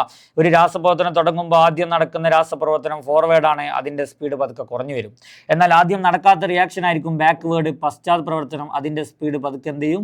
കൂടി വരും. കുറച്ച് കഴിയുമ്പോൾ രണ്ടിൻ്റെയും സ്പീഡ് എന്ത് ചെയ്യുന്നു? ഈക്വൽ ആകുന്നു. സോ ആ പോയിന്റിന് നമ്മൾ പറയുന്ന പേരാണ് കെമിക്കൽ ഇക്വിലിബ്രിയം അഥവാ രാസസന്തുലനം എന്ന് പറയും. സന്തുലനാവസ്ഥ എന്നൊക്കെ പറയും. സന്തുലനാവസ്ഥ, ഇതാണ് ഗ്രാഫ്. ഓക്കെ, ഒരു ഉഭയദിശ രാസപ്രവർത്തനത്തിൽ റിവേഴ്സിബിൾ റിയാക്ഷനിൽ ഭയങ്കര സ്പീഡിലായിരിക്കും ആരുണ്ടാവുക? ഫോർവേഡ്, പുരോപ്രവർത്തനം. അതിൻ്റെ സ്പീഡ് ഇങ്ങനെ പതുക്കെ കുറഞ്ഞു വരും. പശ്ചാത് പ്രവർത്തനം 0 ആയിരിക്കും, പക്ഷേ അതിൻ്റെ സ്പീഡ് ഇങ്ങനെ എന്ത് ചെയ്യും? കൂടി വരും. ദെൻ രണ്ടിൻ്റെ സ്പീഡ് കുറച്ച് കഴിയുമ്പോൾ എന്താവുന്നു? ഈക്വൽ ആവുന്നു. സോ ഈക്വൽ ആവുന്ന പോയിന്റിനെയാണ് നമ്മൾ എന്ത് പറയുക? കെമിക്കൽ ഇക്വിലിബ്രിയം അല്ലെങ്കിൽ രാസസന്തുലനം എന്ന് പറയാം. ചോദ്യം നോക്കാം. ഓക്കെ, രാസപ്രവർത്തനത്തിൻ്റെ തുടക്കത്തിൽ അഥവാ സമയം 0 ആകുമ്പോൾ ഏത് പ്രവർത്തനത്തിനായിരിക്കും വേഗത കൂടുതൽ? ഒരു സംശയമില്ല, പുരോപ്രവർത്തനത്തിനുണ്ടാ. ഫോർവേഡ് റിയാക്ഷൻ ഭയങ്കര സ്പീഡിൽ ഇങ്ങനെ നടക്കായിരിക്കും. ഓക്കെ, സമയം കഴിയും തോറും അഭികാരങ്ങളുടെ ഗാഢത കുറയും, ഒരു സംശയമില്ല. കാരണം എന്താ? പതുക്കെ എന്ത് ചെയ്യും? പതുക്കെ അഭികാരങ്ങൾ ഇങ്ങനെ എന്ത് ചെയ്യാൻ മാറാൻ തുടങ്ങും? ഉൽപ്പന്നങ്ങളായി ഇങ്ങനെ മാറുമ്പോൾ ഇവിടെ അഭികാരങ്ങളുടെ അളവ് കുറയും, ഉൽപ്പന്നം ഇങ്ങനെ പതുക്കെ എന്ത് ചെയ്യാൻ തുടങ്ങും? കൂടി വരാൻ തുടങ്ങും. രാസസന്തുലനം എന്നാൽ എന്ത്? പറഞ്ഞു കഴിഞ്ഞു. രാസസന്തുലനം എന്ന് പറഞ്ഞാൽ എന്താ? പുരോപ്രവർത്തനത്തിൻ്റെ നിരക്കും നോക്കി ഇതാ ഫോർവേഡ് റിയാക്ഷൻ്റെ റേറ്റും ബാക്ക്വേർഡ് റിയാക്ഷൻ്റെ റേറ്റും എന്താവുക? ഈക്വൽ ആവുക. ഇതിനാണ് നമ്മൾ എന്ത് പറയുക? രാസസന്തുലനം. അപ്പോൾ പുരോപ്രവർത്തനത്തിൻ്റെ നിരക്കും പശ്ചാത് പ്രവർത്തനത്തിൻ്റെ നിരക്കും തുല്യമാവുക. ദാറ്റ് മീൻസ് ഫോർവേഡ് റിയാക്ഷൻ്റെ റേറ്റും ബാക്ക്വേർഡ് റിയാക്ഷൻ്റെ റേറ്റും എന്താവുക? രണ്ടും റിയാക്ഷൻസ് ഈക്വൽ ആവില്ല കേട്ടോ, അതിൻ്റെ റേറ്റ് ഈക്വൽ ആവുക, നിരക്ക് തുല്യമാകുന്നതിനാണ് കെമിക്കൽ ഇക്വിലിബ്രിയം എന്ന് പറയാം. രാസസന്തുലനം ഒരു ഗതിക സന്തുലനമാണ് അല്ലെങ്കിൽ ഡൈനാമിക് ആണെന്ന് പറയാനുള്ള കാരണവും ഇത് തന്നെയായിട്ട് നമുക്ക് പറയാം. കാരണം അതിൽ രാസസന്തുലനം എന്ന് പറഞ്ഞാൽ എന്താ? പുരോപ്രവർത്തനത്തിൻ്റെ നിരക്കും പശ്ചാത്തലത്തിൻ്റെ നിരക്കും അല്ലെങ്കിൽ ഫോർവേഡ് റിയാക്ഷൻ്റെയും ബാക്ക്വേർഡ് റിയാക്ഷൻ്റെ റേറ്റ് എന്നാണ് ഈക്വൽ ആണ്. അതുകൊണ്ടാണ് രാസസന്തുലനം എന്തെന്ന് പറയുന്നത്? ഗതികമാണ്, ഡൈനാമിക് ആണെന്ന് പറയാനുള്ള റീസൺ. ഓക്കെ, അപ്പോൾ ഈ ഗ്രാഫുമായി ബന്ധപ്പെട്ട ചോദ്യങ്ങൾ ചോദിക്കും. ഇവിടുന്ന് താഴേക്ക് വരുന്നത് പുരോപ്രവർത്തനം, ഇവിടുന്ന് അങ്ങോട്ട് പോകുന്നത് പശ്ചാത് പ്രവർത്തനം, ഈ പോയിന്റിൽ നിന്ന് ഇവിടുന്ന് അങ്ങോട്ട് രാസസന്തുലനത്തിലാണ്. ഓക്കെ, അപ്പോൾ ക്വസ്റ്റ്യൻസ് കൃത്യമായിട്ട് ഗ്രാഫിക്കൽ റെപ്രസെൻറ്റേഷൻ, ഉഭയദിശ രാസപ്രവർത്തനത്തിൻ്റെ ഗ്രാഫിക്കൽ റെപ്രസെൻറ്റേഷൻ. അപ്പോൾ സന്തുലനാവസ്ഥയുടെ പ്രത്യേകതയാണ് അത് ഗതികമാണ്, ഡൈനാമിക് ആണെന്നുള്ള ഒരു പോയിന്റ് ഉണ്ട്. പിന്നെ നമുക്കറിയാം both reactant and products are coexist, അഭികാരങ്ങളും ഉൽപ്പന്നങ്ങളും എന്ത് ചെയ്യുന്നു? സഹവർത്തിക്കുന്നു. അത് മറ്റൊരു പോയിന്റാണ്. രണ്ടിൻ്റെയും നിരക്ക് തുല്യമായിരിക്കും, പശ്ചാത്തലത്തിൻ്റെ നിരക്ക് തുല്യമായിരിക്കും. പിന്നെ ഒരു രാസസന്തുലനം അറ്റൈൻ ചെയ്യണമെങ്കിൽ സിസ്റ്റം എന്തായിരിക്കണം? ക്ലോസ്ഡ് ആയിരിക്കണം, അഥവാ സംവൃത വ്യൂഹത്തിൽ മാത്രമേ രാസസന്തുലനം എന്ത് ചെയ്യുള്ളൂ? കൈവരിക്കുകയുള്ളൂ. മറ്റൊരു ചോദ്യത്തിലേക്ക് നോക്കാം. കാറ്റലിസ്റ്റിന്റെ സ്വാധീനം. ലേശാറ്റ തത്വത്തിൽ തന്നെ മറ്റൊരു ചോദ്യമാണ് കാറ്റലിസ്റ്റിന്റെ സ്വാധീനം. ഉഭയദിശ രാസപ്രവർത്തനത്തിൽ ഉൽപ്രേരകം ചേർക്കുന്നത് പശ്ചാത് പ്രവർത്തനങ്ങളുടെ നിരക്കിനെ എങ്ങനെ ബാധിക്കുന്നു? ഫോർവേഡിന്റെയും ബാക്ക്വേർഡിന്റെയും റിയാക്ഷന്റെ റേറ്റിനെ എങ്ങനെ സ്വാധീനിക്കുന്നു? രണ്ടും എന്ത് ചെയ്യുന്നു? രണ്ടും ഇൻക്രീസസ് ബോത്ത്, രണ്ടും കൂടുന്നു in same extend. Same extend, ഒരേപോലെ കൂടുന്നു. പുരോപ്രവർത്തന നിരക്കും പശ്ചാത് പ്രവർത്തന നിരക്കും ഒരുപോലെ കൂടും. നിങ്ങളൊരു ഉഭയദിശ രാസപ്രവർത്തനത്തിൽ ഒരു ഉൽപ്രേരകം, ഒരു കാറ്റലിസ്റ്റ് ആഡ് ചെയ്താൽ രണ്ടിൻ്റെയും നിരക്ക് ഒരുപോലെ എന്ത് ചെയ്യുന്നു? വർദ്ധിക്കുന്നു എന്നാണ് നമുക്ക് എന്ത് കിട്ടുക? ആൻസർ കിട്ടുക. റെഡി? ഓക്കെ. ഇനി ഉൽപ്രേരകം ഉപയോഗിക്കുന്നത് കൊണ്ടുള്ള പ്രധാന ഗുണം, ഒരു കാറ്റലിസ്റ്റ് ആഡ് ചെയ്താലുള്ള പ്രധാന ഗുണം എന്താ? ഇതന്നെയാണ്. രണ്ടിൻ്റെ സ്പീഡ് പെട്ടെന്നാണ് കൂടിയാൽ എന്താ ഉണ്ടാവുക? So system will attain equilibrium at faster rate. പെട്ടെന്ന് എന്തിലെത്തും? സന്തുലനാവസ്ഥയിലെത്തും. പെട്ടെന്ന് നമ്മുടെ ഉഭയദിശ രാസപ്രവർത്തനത്തിൽ ആ സിസ്റ്റം എന്തിലെത്തും? സന്തുലനാവസ്ഥയിലെത്തും. ഓക്കെ. സൾഫ്യൂരിക് ആസിഡിന്റെ നിർമ്മാണത്തിലെ സമ്പർക്ക പ്രക്രിയയിൽ ഉപയോഗിക്കുന്ന ഉൽപ്രേരകം വളരെ ഇമ്പോർട്ടൻ്റ് ആയിട്ടുള്ള ചോദ്യമാണ്. Vanadium pentoxide. Vanadium pentoxide. Okay. അപ്പോൾ ഈ രണ്ട് കാര്യങ്ങൾ അപ്പോൾ ഒരു സന്തുലനാവസ്ഥയിലിരിക്കുന്ന അല്ലെങ്കിൽ ഉഭയദിശ രാസപ്രവർത്തനത്തിൽ ഉൽപ്രേരകത്തിന്റെ സ്വാധീനം എന്താണെന്ന് ചോദിച്ചാൽ പുരോപ്രവർത്തനത്തിൻ്റെയും പശ്ചാത്തലത്തിൻ്റെയും നിരക്ക് ഒരുപോലെ വർദ്ധിക്കുന്നു. എന്നിട്ട് പെട്ടെന്ന് എന്തിലെത്തുന്നു? സന്തുലനാവസ്ഥയിലെത്തുന്നു. ഓക്കെ. സമ്പർക്ക പ്രക്രിയയിൽ ഉപയോഗിക്കുന്ന ഉൽപ്രേരകമാണ് വനേഡിയം പെൻഡോക്സൈഡ്. ഹേബർ പ്രക്രിയയിൽ അമോണിയ ഉണ്ടാക്കുമ്പോൾ ഉപയോഗിക്കുന്ന ഉൽപ്രേരകമാണ് സ്പോഞ്ച് അയൺ. ഓക്കെ. ഏതാണ്? Sponge iron. റെഡി? അടുത്തത് 20ാമത്തെ ചോദ്യം. കിങ് ഓഫ് കെമിക്കൽസ് അല്ലെങ്കിൽ രാസവസ്തുക്കളുടെ രാജാവ് എന്നറിയപ്പെടുന്ന സൾഫ്യൂരിക് ആസിഡിന്റെ വ്യാവസായിക നിർമ്മാണത്തിന് പറയുന്ന പേര് എന്താണ് എന്നാണ് 1ാമത്തെ ചോദ്യം. Contact process. എന്താണ്? Contact process. മലയാളത്തിൽ സമ്പർക്ക പ്രക്രിയ എന്ന് പറയട്ടാ. സമ്പർക്ക പ്രക്രിയ. ഓക്കെ. ഈ പ്രക്രിയയിൽ സൾഫർ ട്രയോക്സൈഡിനെ ഗാഢ സൾഫ്യൂരിക് ആസിഡിൽ ലയിപ്പിച്ചുണ്ടാക്കുന്ന പദാർത്ഥത്തിന്റെ പേരെന്താ? സൾഫർ ട്രയോക്സൈഡിനെ ആദ്യം നമ്മൾ S+O2 SO2 ആക്കും. SO2+O2 സൾഫർ ട്രയോക്സൈഡ് SO3 ആക്കും. അതിനെ നമ്മൾ ഗാഢ സൾഫ്യൂരിക് ആസിഡ് ലയിപ്പിച്ചാൽ നമുക്ക് കിട്ടുന്ന പദാർത്ഥത്തിന്റെ പേരാണെന്ത്? ഒലീയം. ഓക്കെ. എന്താണ്? ഒലീയം. അതിന്റെ രാസസൂത്രം എഴുതാൻ പറഞ്ഞിട്ടുണ്ട്. അതിന്റെ രാസസൂത്രമാണ് H2S2O7. ഓക്കെ. സൾഫർ ട്രയോക്സൈഡിനെ നേരിട്ട് ജലത്തിൽ ലയിപ്പിച്ച് സൾഫ്യൂരിക് ആസിഡ് നിർമ്മിക്കാത്തത് എന്തുകൊണ്ടാണ്? ഈ സൾഫർ ട്രയോക്സൈഡിനെ ശരിക്കും നമ്മൾ എന്ത് ചെയ്തു? അതിക്ക് സൾഫ്യൂരിക് ആസിഡ് ചേർത്തിട്ട് നോക്കി, സൾഫർ ട്രയോക്സൈഡിലേക്ക് സൾഫ്യൂരിക് ആസിഡ് ചേർത്തിട്ട് ഒലീയമാക്കി. ആ ഒലീയത്തിലേക്കാണ് ജലം ചേർത്ത് നമ്മൾ സൾഫ്യൂരിക് ആസിഡ് ഉണ്ടാക്കുക. പക്ഷേ SO3യിലേക്ക് നേരിട്ട് ജലം ചേർത്താലും നമുക്ക് എന്ത് കിട്ടും? സൾഫ്യൂരിക് ആസിഡ് കിട്ടും. പക്ഷെ നമ്മൾ അങ്ങനെ ചെയ്യുന്നുണ്ടാ? ഇല്ല, അങ്ങനെ ചെയ്യുന്നില്ല. അതിൻ്റെ കാരണം ഇങ്ങനെ കിട്ടുന്ന സൾഫ്യൂരിക് ആസിഡ് ശ്രദ്ധിച്ചോളി എന്തായി മാറും? സ്മോഗ് ആയിട്ട് മാറും. എന്തായിട്ട് മാറും? സ്മോഗ് ആയിട്ട് മാറും. ഈ സ്മോഗ് പിന്നീടുള്ള ലയനത്തെ എന്ത് ചെയ്യും? തടസ്സപ്പെടുത്തും. Which will hinder further dissolution. അപ്പോൾ എന്താ കറക്റ്റ് ആൻസർ ചെയ്താ? SO3 വാട്ടറിൽ ഡിസോൾവ് ആവും. അങ്ങനെ സൾഫ്യൂരിക് ആസിഡ് കിട്ടും. അതൊരു എക്സോതെർമിക് താപമോചക പ്രവർത്തനമാണ്. അങ്ങനെ കിട്ടുന്ന സൾഫ്യൂരിക് ആസിഡ് പതുക്കെ എന്തായി മാറാൻ തുടങ്ങും? സ്മോഗായി മാറാൻ തുടങ്ങും. ആ സ്മോഗ് ഉണ്ടായി കഴിഞ്ഞാൽ ആ സ്മോഗ് പിന്നെ SO3 സൾഫ്യൂരിക് ആസിഡ് ജലത്തിൽ ലയിക്കുന്നതിനെ എന്ത് ചെയ്യും? തടസ്സപ്പെടുത്തും. So which will hinder further dissolution. അപ്പോൾ ഇത്രയും കാര്യങ്ങൾ. അപ്പോൾ സൾഫ്യൂരിക് ആസിഡിന്റെ നിർമ്മാണത്തിന് പറയുന്ന പേരെന്താ? Contact process. കോണ്ടാക്ട് പ്രോസസ്സിൽ ഉപയോഗിക്കുന്ന ഉൽപ്രേരകത്തിന്റെ പേര് നമ്മളിവിടെ പറഞ്ഞു, വനേഡിയം പെൻഡോക്സൈഡ്. പിന്നെ അതിന്റെ step 4 S+O2 SO2 SO2+O2 SO3 SO3+H2SO4 H2S2O7 പിന്നെ H2S2O7+H2O സൾഫ്യൂരിക് ആസിഡ് കിട്ടും. ഓക്കെ. അപ്പോൾ അങ്ങനെ കിട്ടുന്ന H2S2O7 എന്ന് പറയുന്ന കോമ്പൗണ്ടിന്റെ പേരാണ് ഒലീയം. പിന്നെ SO3 ഡയറക്റ്റ് ജലത്തിൽ ലയിപ്പിക്കാത്തതിന്റെ കാരണം എന്താണെന്ന് ചോദിച്ചാൽ SO3 ജലത്തിൽ ലയിച്ചിട്ട് സൾഫ്യൂരിക് ആസിഡ് കിട്ടുമ്പോൾ അത് സ്മോഗായി മാറും. അത് പിന്നീടുള്ള ലയനത്തെ എന്ത് ചെയ്യുന്നു? തടസ്സപ്പെടുത്തുന്നു. ഓക്കെ. അടുത്തത് സൾഫ്യൂരിക് ആസിഡിന്റെ ഫിസിക്കൽ പ്രോപ്പർട്ടി, ഭൗതിക ഗുണങ്ങളുമായി ബന്ധപ്പെട്ടുള്ള ചോദ്യമാണ്. നോക്കാം. സൾഫ്യൂരിക് ആസിഡിന്റെ സാന്ദ്രത ജലത്തേക്കാൾ കുറവാണോ കൂടുതലാണോ? ഒരു സംശയമില്ല, ജലത്തേക്കാൾ എന്താണ്? കൂടുതലാണ്. ഡെൻസിറ്റി ഗ്രേറ്റർ ദാൻ വാട്ടർ ആണോ? Greater than. ഓക്കെ. അടുത്ത ഗാഢ സൾഫ്യൂരിക് ആസിഡിലേക്ക് വെള്ളം ഒഴിച്ച് നേർപ്പിക്കാൻ പാടില്ല എന്ന് പറയുന്നത് എന്തുകൊണ്ടാണ്? ഗാഢ സൾഫ്യൂരിക് ആസിഡ് എടുത്തിട്ട് അതിക്ക് വെള്ളം ഒഴിച്ചിട്ട് നേർപ്പിച്ചാൽ അത് എക്സോതെർമിക് റിയാക്ഷൻ, താപമോചകമാണ്. അപ്പോൾ അതൊന്നായിട്ട് തെറിച്ചിട്ട് നമ്മളെ ബോഡിയിലൊക്കെ ആയിട്ട് നമുക്ക് പൊള്ളലേൽക്കാനുള്ള ഒരു സാധ്യത ഉണ്ട്. അപ്പോൾ അതിനെ നേർപ്പിക്കാനുള്ള ശരിയായ രീതി ഏതാണെന്നുള്ളതാണ് അടുത്ത ചോദ്യം. അത് ചെയ്യേണ്ടത് ഇത്രയേ ഉള്ളൂ. ജലം എടുക്കുക. ആദ്യം നമ്മൾ ജലം എടുക്കുക, ഐക്ക് ആസിഡ് ഒഴിക്കുക. നമ്മൾ സൾഫ്യൂരിക് ആസിഡ് ഐക്ക് ഒഴിക്കുക. എന്നിട്ട് പതുക്കെ ഇങ്ങനെ ഒഴിച്ച് നന്നായിട്ട് പതുക്കെ ഇങ്ങനെ ഇളക്കി കൊടുത്തിട്ട് ഡൈല്യൂട്ട് ആക്കുക. അല്ലാതെ ആസിഡിലേക്ക് തിരിച്ച് ജലം ഒഴിച്ചാൽ അത് എക്സോതെർമിക്കാണ്, പെട്ടെന്ന് റിയാക്ട് ചെയ്ത് അങ്ങോട്ടും ഇങ്ങോട്ടൊക്കെ തെറിച്ച് നമ്മളെ ബോഡിയൊക്കെ പൊള്ളാനുള്ള ഒരു സാധ്യത ഉണ്ട്. സൾഫ്യൂരിക് ആസിഡ് ജലത്തിൽ ലയിക്കുന്നത് ഒരു എക്സോതെർമിക് റിയാക്ഷൻ ആണോ? ആണ്. താപമോചക പ്രവർത്തനമാണ്. ഓക്കെ, സൾഫ്യൂരിക് ആസിഡിൻ്റെ ഫിസിക്കൽ പ്രോപ്പർട്ടി എന്നുള്ള വളരെ കുറച്ച് ചോദ്യങ്ങളാണ്. സൾഫ്യൂരിക് ആസിഡിൻ്റെ സാന്ദ്രത വായുവിനേക്കാൾ കൂടുതലാണ്. പിന്നെന്താണ്, അത് ജലത്തിൽ ലയിപ്പിക്കുമ്പോൾ നമ്മൾ അങ്ങോട്ട് വെള്ളം ഒഴിക്കരുത്, വെള്ളം എടുത്തിട്ട് അതിലേക്ക് ആസിഡ് ഒഴിക്കണം. ഓക്കെ, സോ അപ്പോൾ നമുക്ക് അത് കുറച്ച് പ്രശ്നങ്ങളൊന്നും ഇല്ലാതെ അത് ലയിപ്പിച്ചെടുക്കാൻ പറ്റും. പിന്നെ സൾഫ്യൂരിക് ആസിഡ് ജലത്തിൽ ലയിക്കുമ്പോൾ അവിടെ താപം ഉണ്ടാവും. സോ അതൊരു താപമോചക അഥവാ എക്സോതെർമിക് റിയാക്ഷൻ ആണെന്നുള്ള ഒരു ഭാഗം. ഓക്കെ, 22ാമത്തെ ചോദ്യം സൾഫ്യൂരിക് ആസിഡിൻ്റെ ഡീഹൈഡ്രേറ്റിംഗ് പ്രോപ്പർട്ടിയുമായി ബന്ധപ്പെട്ട ചോദ്യമാണ്. നോക്കട്ടെ, കോൺസെൻട്രേറ്റഡ് നിർജ്ജലീകരണ ഗുണവുമായി ബന്ധപ്പെട്ട ഒരു ചോദ്യമാണ് കേട്ടോ. നോക്കി, പഞ്ചസാരയിലേക്ക് ഗാഢ സൾഫ്യൂരിക് ആസിഡ് ചേർത്താൽ എന്ത് സംഭവിക്കും? എന്ത് സംഭവിക്കും എന്ന് ചോദിച്ചാൽ വളരെ ഈസി ആയിട്ട് അത് ബ്ലാക്ക് കളറായിട്ട് മാറും കേട്ടോ, കറുത്ത നിറമായിട്ട് മാറും. എന്താണ്? കറുത്ത നിറമായിട്ട് മാറും. ഈ പ്രവർത്തനത്തിന് ശേഷം അവശേഷിക്കുന്ന കറുത്ത പദാർത്ഥം ആരാ? കാർബൺ. ആരാണ്? കാർബൺ. പഞ്ചസാരയിൽ കാർബൺ ഉണ്ട്, പിന്നെ ആരുണ്ട്? ഹൈഡ്രജൻ ഉണ്ട്, ഓക്സിജൻ ഉണ്ട്. ഹൈഡ്രജനെയും ഓക്സിജനെയും സൾഫ്യൂരിക് ആസിഡ് വലിച്ചെടുക്കും. അതാണ് ഡീഹൈഡ്രേറ്റഡ് നേച്ചർ അഥവാ നിർജ്ജലീകരണ ഗുണം. അപ്പോൾ ആര് മാത്രം ബാക്കിയാവും? കാർബൺ മാത്രം ബാക്കിയാവും കേട്ടോ. ഓക്കെ, ഇനി നീല നിറമുള്ള കോപ്പർ സൾഫേറ്റിലേക്കാണ് ഗാഢ സൾഫ്യൂരിക് ആസിഡ് ഒഴിക്കുന്നതെങ്കിൽ നിറം മാറ്റം കറുപ്പാവില്ല, അത് വെള്ള കളറാവും. അതിൻ്റെ നീല നിറം മാറി അതെന്താവും? വൈറ്റ് ആവും. നിർജ്ജലീകരണം എന്നാൽ എന്ത്? ഡീഹൈഡ്രേഷൻ എന്നാൽ എന്ത്? Is an ability to absorb chemically combined water. രാസപരമായി സംയോജിച്ചിരിക്കുന്ന ജലത്തെ ആഗിരണം ചെയ്യാനുള്ള കഴിവ്. അതാണ് നിർജ്ജലീകരണ ഗുണത്തിൻ്റെ ഡെഫിനിഷൻ കേട്ടോ. അപ്പോൾ അതും നോക്കിയിട്ട് പോകണം. then അടുത്തത് സൾഫ്യൂരിക് ആസിഡിൻ്റെ കെമിക്കൽ പ്രോപ്പർട്ടി എന്ന് പറയുന്ന ഭാഗത്തു നിന്നാണ് ചോദ്യം കേട്ടോ. സൾഫ്യൂരിക് ആസിഡിൻ്റെ കെമിക്കൽ പ്രോപ്പർട്ടി നോക്കി, സൾഫ്യൂരിക് ആസിഡ് കാർബണുമായിട്ട് റിയാക്ട് ചെയ്തു. അപ്പോൾ carbon dye oxide SO2 H2O ഒക്കെ ഉണ്ടായി. ഇത് സൾഫ്യൂരിക് ആസിഡിൻ്റെ ഏത് nature? Oxidising, reducing is exhibited by sulphuric acid. Okay, oxidising അല്ലെങ്കിൽ റെഡ്യൂസിങ് ഏതാണ് ഇവിടെ പ്രകടിപ്പിക്കുന്നത്? ഓക്സിഡൈസിങ് അല്ലേ. സൾഫ്യൂരിക് ആസിഡിൻ്റെ ഓക്സിഡൈസിങ് പ്രോപ്പർട്ടിയാണ് ഇവിടെ നെക്സ്റ്റ്. ഓക്സിഡൈസിങ് നേച്ചർ പഠിച്ചില്ലേ? സൾഫ്യൂരിക് ആസിഡ് ഒരു നോൺ മെറ്റലുമായി പ്രവർത്തിച്ചാൽ ഇതിന് ഓക്സിഡേഷൻ നടക്കും. എന്ത് നടക്കും? ഓക്സിഡേഷൻ നടക്കും.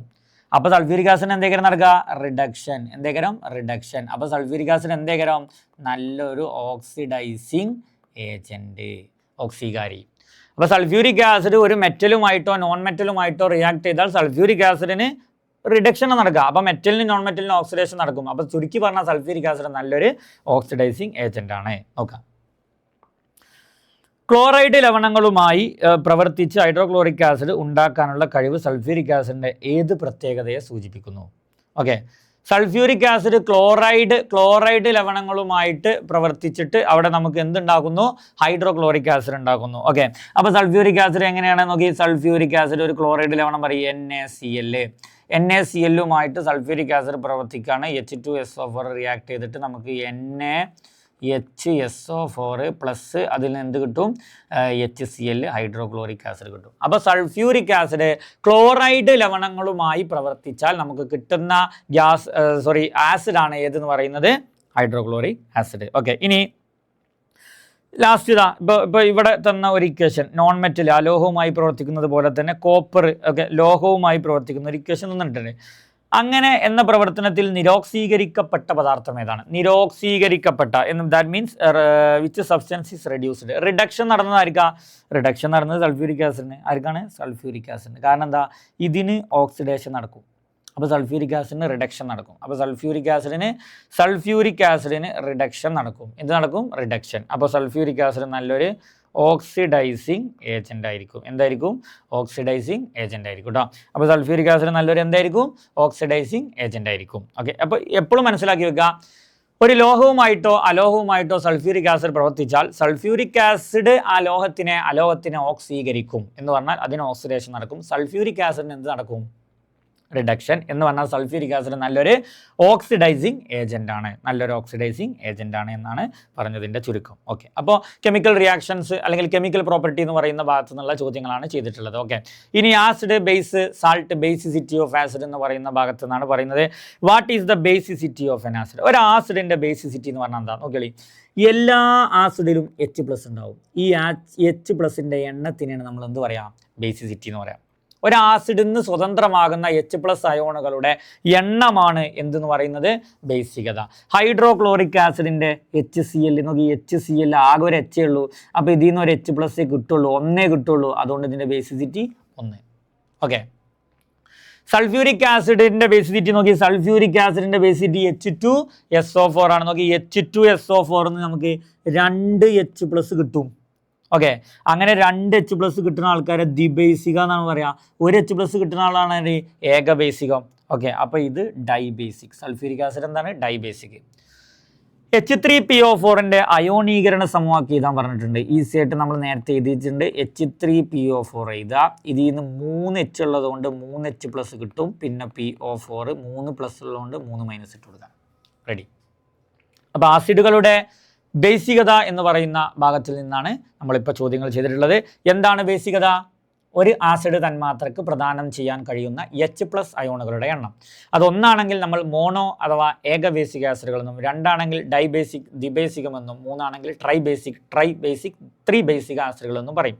പിന്നെ ഈ അയോണൈസേഷൻ്റെ എന്ത് ചെയ്താനും ഇക്വേഷൻ എഴുതാനും പഠിച്ചിരിക്കണം. ഓക്കെ, അടുത്ത ചോദ്യത്തിലേക്ക് പോവാം. അറീനിയസ് തിയറിയുടെ പ്രധാനപ്പെട്ട 2 പോസ്റ്റുലേറ്റുകൾ പറയുന്നുണ്ട്. നോക്കി, അറീനിയസ് തിയറിയിൽ പറയുന്നത് ആസിഡുകൾ ജലത്തിൽ ലയിക്കുമ്പോൾ സ്വതന്ത്രമാകുന്ന അയോൺ ഏത് എന്നുള്ളൊരു ചോദ്യമുണ്ട്. അറീനിയസ് തിയറിയിൽ അത് നമുക്ക് ഓൾറെഡി അറിയാമല്ലോ. അറീനിയസ് തിയറിയിൽ പ്രത്യേകം പറയുന്നുണ്ട് ആസിഡുകൾ ജലത്തിൽ ലയിക്കുമ്പോൾ ഉണ്ടാകുന്ന അയോണുകളാണ് H+ അയോണുകൾ. ഇവിടെയും നമ്മൾ പറഞ്ഞതാണ് കേട്ടോ, H+ അയോണുകൾ. ഓക്കെ, അറീനിയസ് സിദ്ധാന്തപ്രകാരം ബേസുകൾ ജലത്തിൽ ലയിക്കുമ്പോൾ സ്വതന്ത്രമാണ്. ബേസാണ് ജലത്തിൽ ലയിക്കണമെങ്കിൽ OH- ഉണ്ടാവും കേട്ടോ. എന്തുണ്ടാവും? OH-. ഓക്കെ, ദെൻ അടുത്തത് give an example for a strong base. Strong ബേസിന് നമ്മൾ നേരത്തെ ചെയ്തിട്ടുണ്ട്.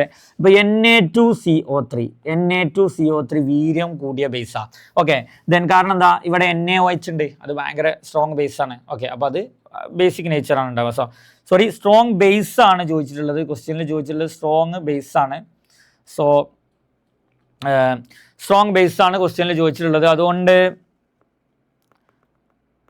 NaOH ചെയ്തട്ടാ, strong base. Given example for strong base. അപ്പോൾ നമുക്ക് NaOH ചെയ്ത, KOH ചെയ്ത, ഇതൊക്കെ സ്ട്രോങ് ബേസിൻ്റെ എക്സാമ്പിളാണ്. സ്ട്രോങ് ലവണം, സ്ട്രോങ് സാൾട്ട് ആണെങ്കിലാണ് Na2CO3, അതുപോലെ തന്നെ CH3COON ഒക്കെ വരിക.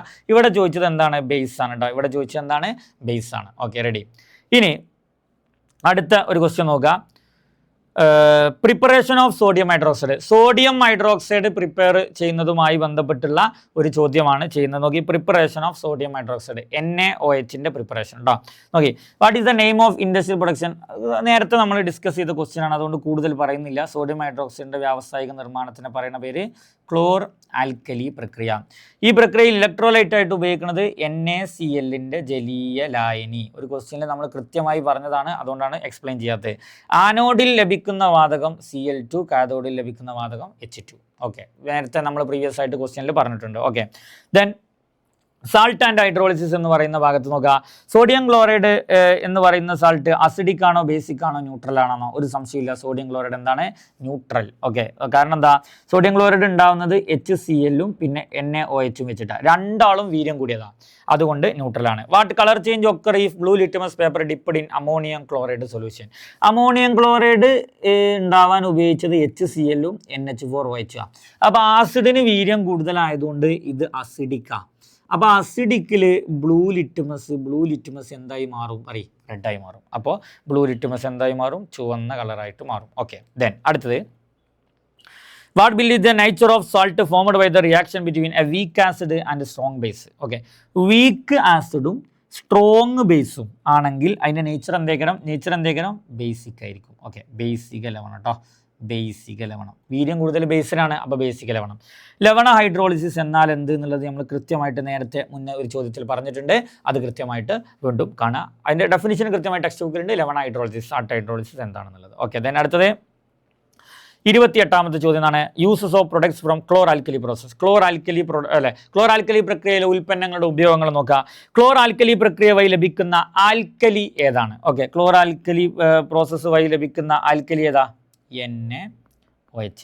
Okay, NaOH. ഓക്കെ, സോഡിയം ഹൈഡ്രോക്സൈഡിൻ്റെ ഒരു ഉപയോഗം ഇതാ, ഒരുപാട് ഉപയോഗം പേപ്പർ ഉണ്ടാക്കാൻ, റയോൺ ഉണ്ടാക്കാൻ, പിന്നെ ആസ്പിരിൻ പോലെയുള്ള മരുന്നുകൾ ഉണ്ടാക്കാൻ, സോപ്പ് ഉണ്ടാക്കാൻ, ഡിറ്റർജൻറ്റ് ഉണ്ടാക്കാൻ, ബോക്സൈറ്റിനെ സാന്ദ്രീകരിക്കാനൊക്കെ NaOH ഉപയോഗിക്കും.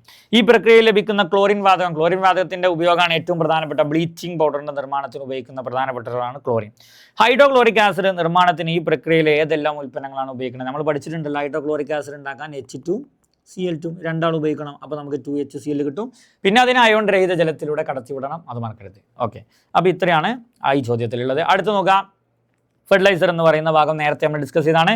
നോക്കി, which are the primary nutrients required by large in the quantity. ഏതൊക്കെ സസ്യങ്ങൾ കൂടിയ അളവിൽ ആവശ്യമുള്ള ആൾക്കാർ? അതൊക്കെ നൈട്രജൻ, അവിടെ ക്വസ്റ്റ്യൻ തന്നെ കൊടുത്തിട്ടുണ്ട്, ഫോസ്ഫറസ്, പൊട്ടാസ്യം, ഒരു മാറ്റമില്ല.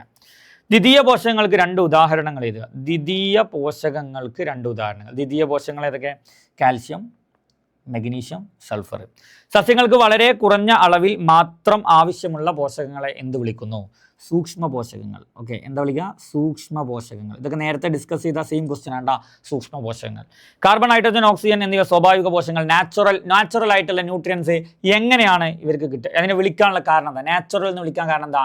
ഇത് നാച്ചുറലായിട്ട് കിട്ടുന്നതാണ്. പ്രകൃതിയിൽ ജലത്തിലൂടെയും വായുവിലൂടെയും കിട്ടുന്ന ആളാണ്. അതുകൊണ്ടാണ് അതിനെ എന്ത് വിളിക്കണേ?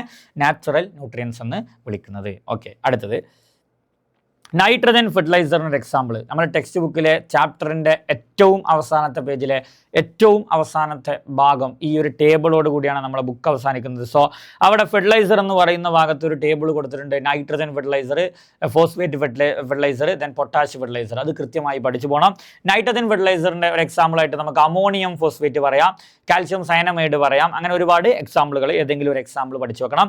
What is the function of nitrogen fertiliser? Nitrogen ആയാലും ഫോസ്ഫറസ് ആയാലും ഫോസ്ഫേറ്റ് ആയാലും പൊട്ടാഷ് ആയാലും എല്ലാവരുടെയും ഫംഗ്ഷനാണ് പ്ലാന്റ്സിൻ്റെ ഗ്രോത്തിനെ എന്ത് ചെയ്യുക? ഇൻക്രീസ് ചെയ്യുക, സസ്യങ്ങളുടെ വളർച്ചയെ സഹായിക്കുക എന്നുള്ളതാണ് പ്രധാനപ്പെട്ട ഒരു ഉപയോഗം എന്ന് പറയുന്നത്. Then write one example for potash fertiliser. Potassium chloride ചെയ്താൽ, പൊട്ടാഷ്യം ക്ലോറൈഡ് നല്ലൊരു എക്സാമ്പിളാണ്. ആ ടേബിൾ പഠിച്ചു പോകണ്ടോ? Then how do phosphate fertiliser help plant? Phosphate നേരത്തെ പറഞ്ഞ പോലെ തന്നെ സസ്യങ്ങളുടെ വളർച്ചയ്ക്ക് സഹായിക്കുന്നുണ്ട്. പിന്നെ അതുപോലെ തന്നെ പ്രൊഡക്ടിവിറ്റി, ഉൽപ്പാദനം കൂടാൻ വേണ്ടി സഹായിക്കുന്നുണ്ട്. ഇനി പൊട്ടാഷ് ആണെങ്കിൽ ഇമ്മ്യൂണിറ്റി കൂടി എന്ത് ചെയ്യും? ഹെൽപ്പ് ചെയ്യും. ഓക്കെ, രോഗപ്രതിരോധത്തിനെയും കൂടി വർദ്ധിപ്പിക്കും. അപ്പോൾ വളങ്ങൾ എന്ന് പറയുന്ന ഭാഗത്തുനിന്നും കൃത്യമായ ചോദ്യങ്ങൾ ഡിസ്കസ് ചെയ്തു. അപ്പോൾ നമ്മൾ അടുത്തത് ഫെർട്ടിലൈസറിൻ്റെ വളങ്ങളുടെ ക്വാളിറ്റിയുമായി ബന്ധപ്പെട്ടുള്ള കുറച്ച് ചോദ്യങ്ങൾ മോഡി ഡിസ്കസ് ചെയ്താണ്. ഇത് ലാസ്റ്റ് ക്വസ്റ്റ്യൻ ആണ്. സോ വളങ്ങളുടെ അവസാനത്തെ ചോദ്യം, ചാപ്റ്ററിൽ തന്നെ അവസാനത്തെ ചോദ്യമാണ്. നോക്കുക, രാസവളങ്ങൾ ജലത്തിൽ ആയിരിക്കണമെന്ന് നിർബന്ധമാണ്. എന്തുകൊണ്ട്?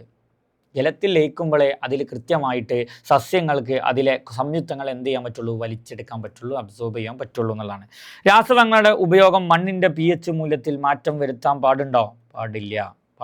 ഓക്കെ, NPK വളങ്ങൾ അഥവാ മിശ്രിത വളങ്ങൾ എന്നാൽ എന്ത്? NPK വളങ്ങൾ, N-ഉം P-യും K ഉണ്ട്.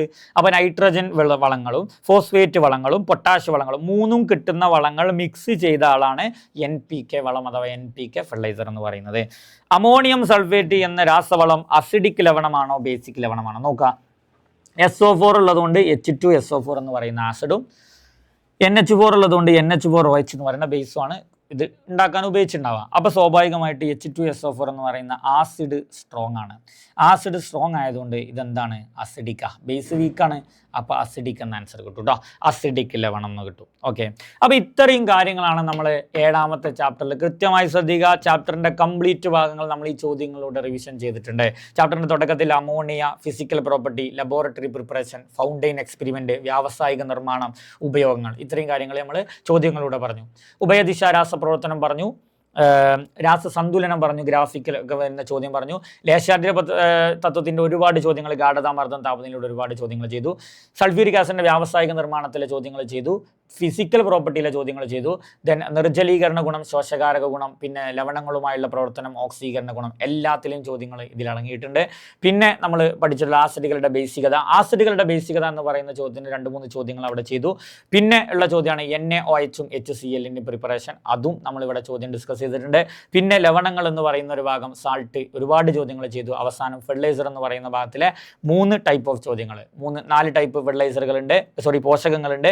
പിന്നെ ഫെർട്ടിലൈസറിൻ്റെ ക്വാളിറ്റി എന്തൊക്കെയാണ്, അതുമായി ബന്ധപ്പെട്ട ചോദ്യം. പിന്നെ ലാസ്റ്റുള്ള ടേബിൾ, ഇതിലെ ചോദ്യങ്ങൾ. അപ്പോൾ 7ാമത്തെ പാഠമാണ് നമുക്ക് ഏറ്റവും ഇമ്പോർട്ടൻ്റ് ആയിട്ട് SLCയുടെ കെമിസ്ട്രി എക്സാമിന് ഏറ്റവും കൂടുതൽ മാർക്കിന് ചോദിക്കുന്ന ചോദ്യങ്ങൾ. അപ്പോൾ ഈ 7ാമത്തെ ചാപ്റ്ററിലെ എല്ലാ ഭാഗങ്ങളും കവർ ചെയ്യുന്ന 30-31 ചോദ്യങ്ങളാണ് നമ്മൾ ഈ ഒരു വീഡിയോയിൽ ഡിസ്കസ് ചെയ്തിട്ടുള്ളത്. ഈ എല്ലാ ചോദ്യങ്ങളും നിങ്ങൾ ഒറ്റയ്ക്ക് ആൻസർ ചെയ്ത് പഠിക്കുകയാണെങ്കിൽ ഈ ചാപ്റ്ററിൽ നിന്ന് വരുന്ന എല്ലാ ചോദ്യങ്ങളും നിങ്ങൾക്ക് നിർബന്ധമായിട്ടും പബ്ലിക് എക്സാമിന് എഴുതാൻ പറ്റും എന്നുള്ള കാര്യത്തിൽ യാതൊരു സംശയമില്ല. അപ്പോൾ എല്ലാവരും നല്ല അടിപൊളിയായിട്ട് എക്സാം എഴുതുക. മറ്റൊരു വീഡിയോയിൽ വീണ്ടും കാണാം. Thank you.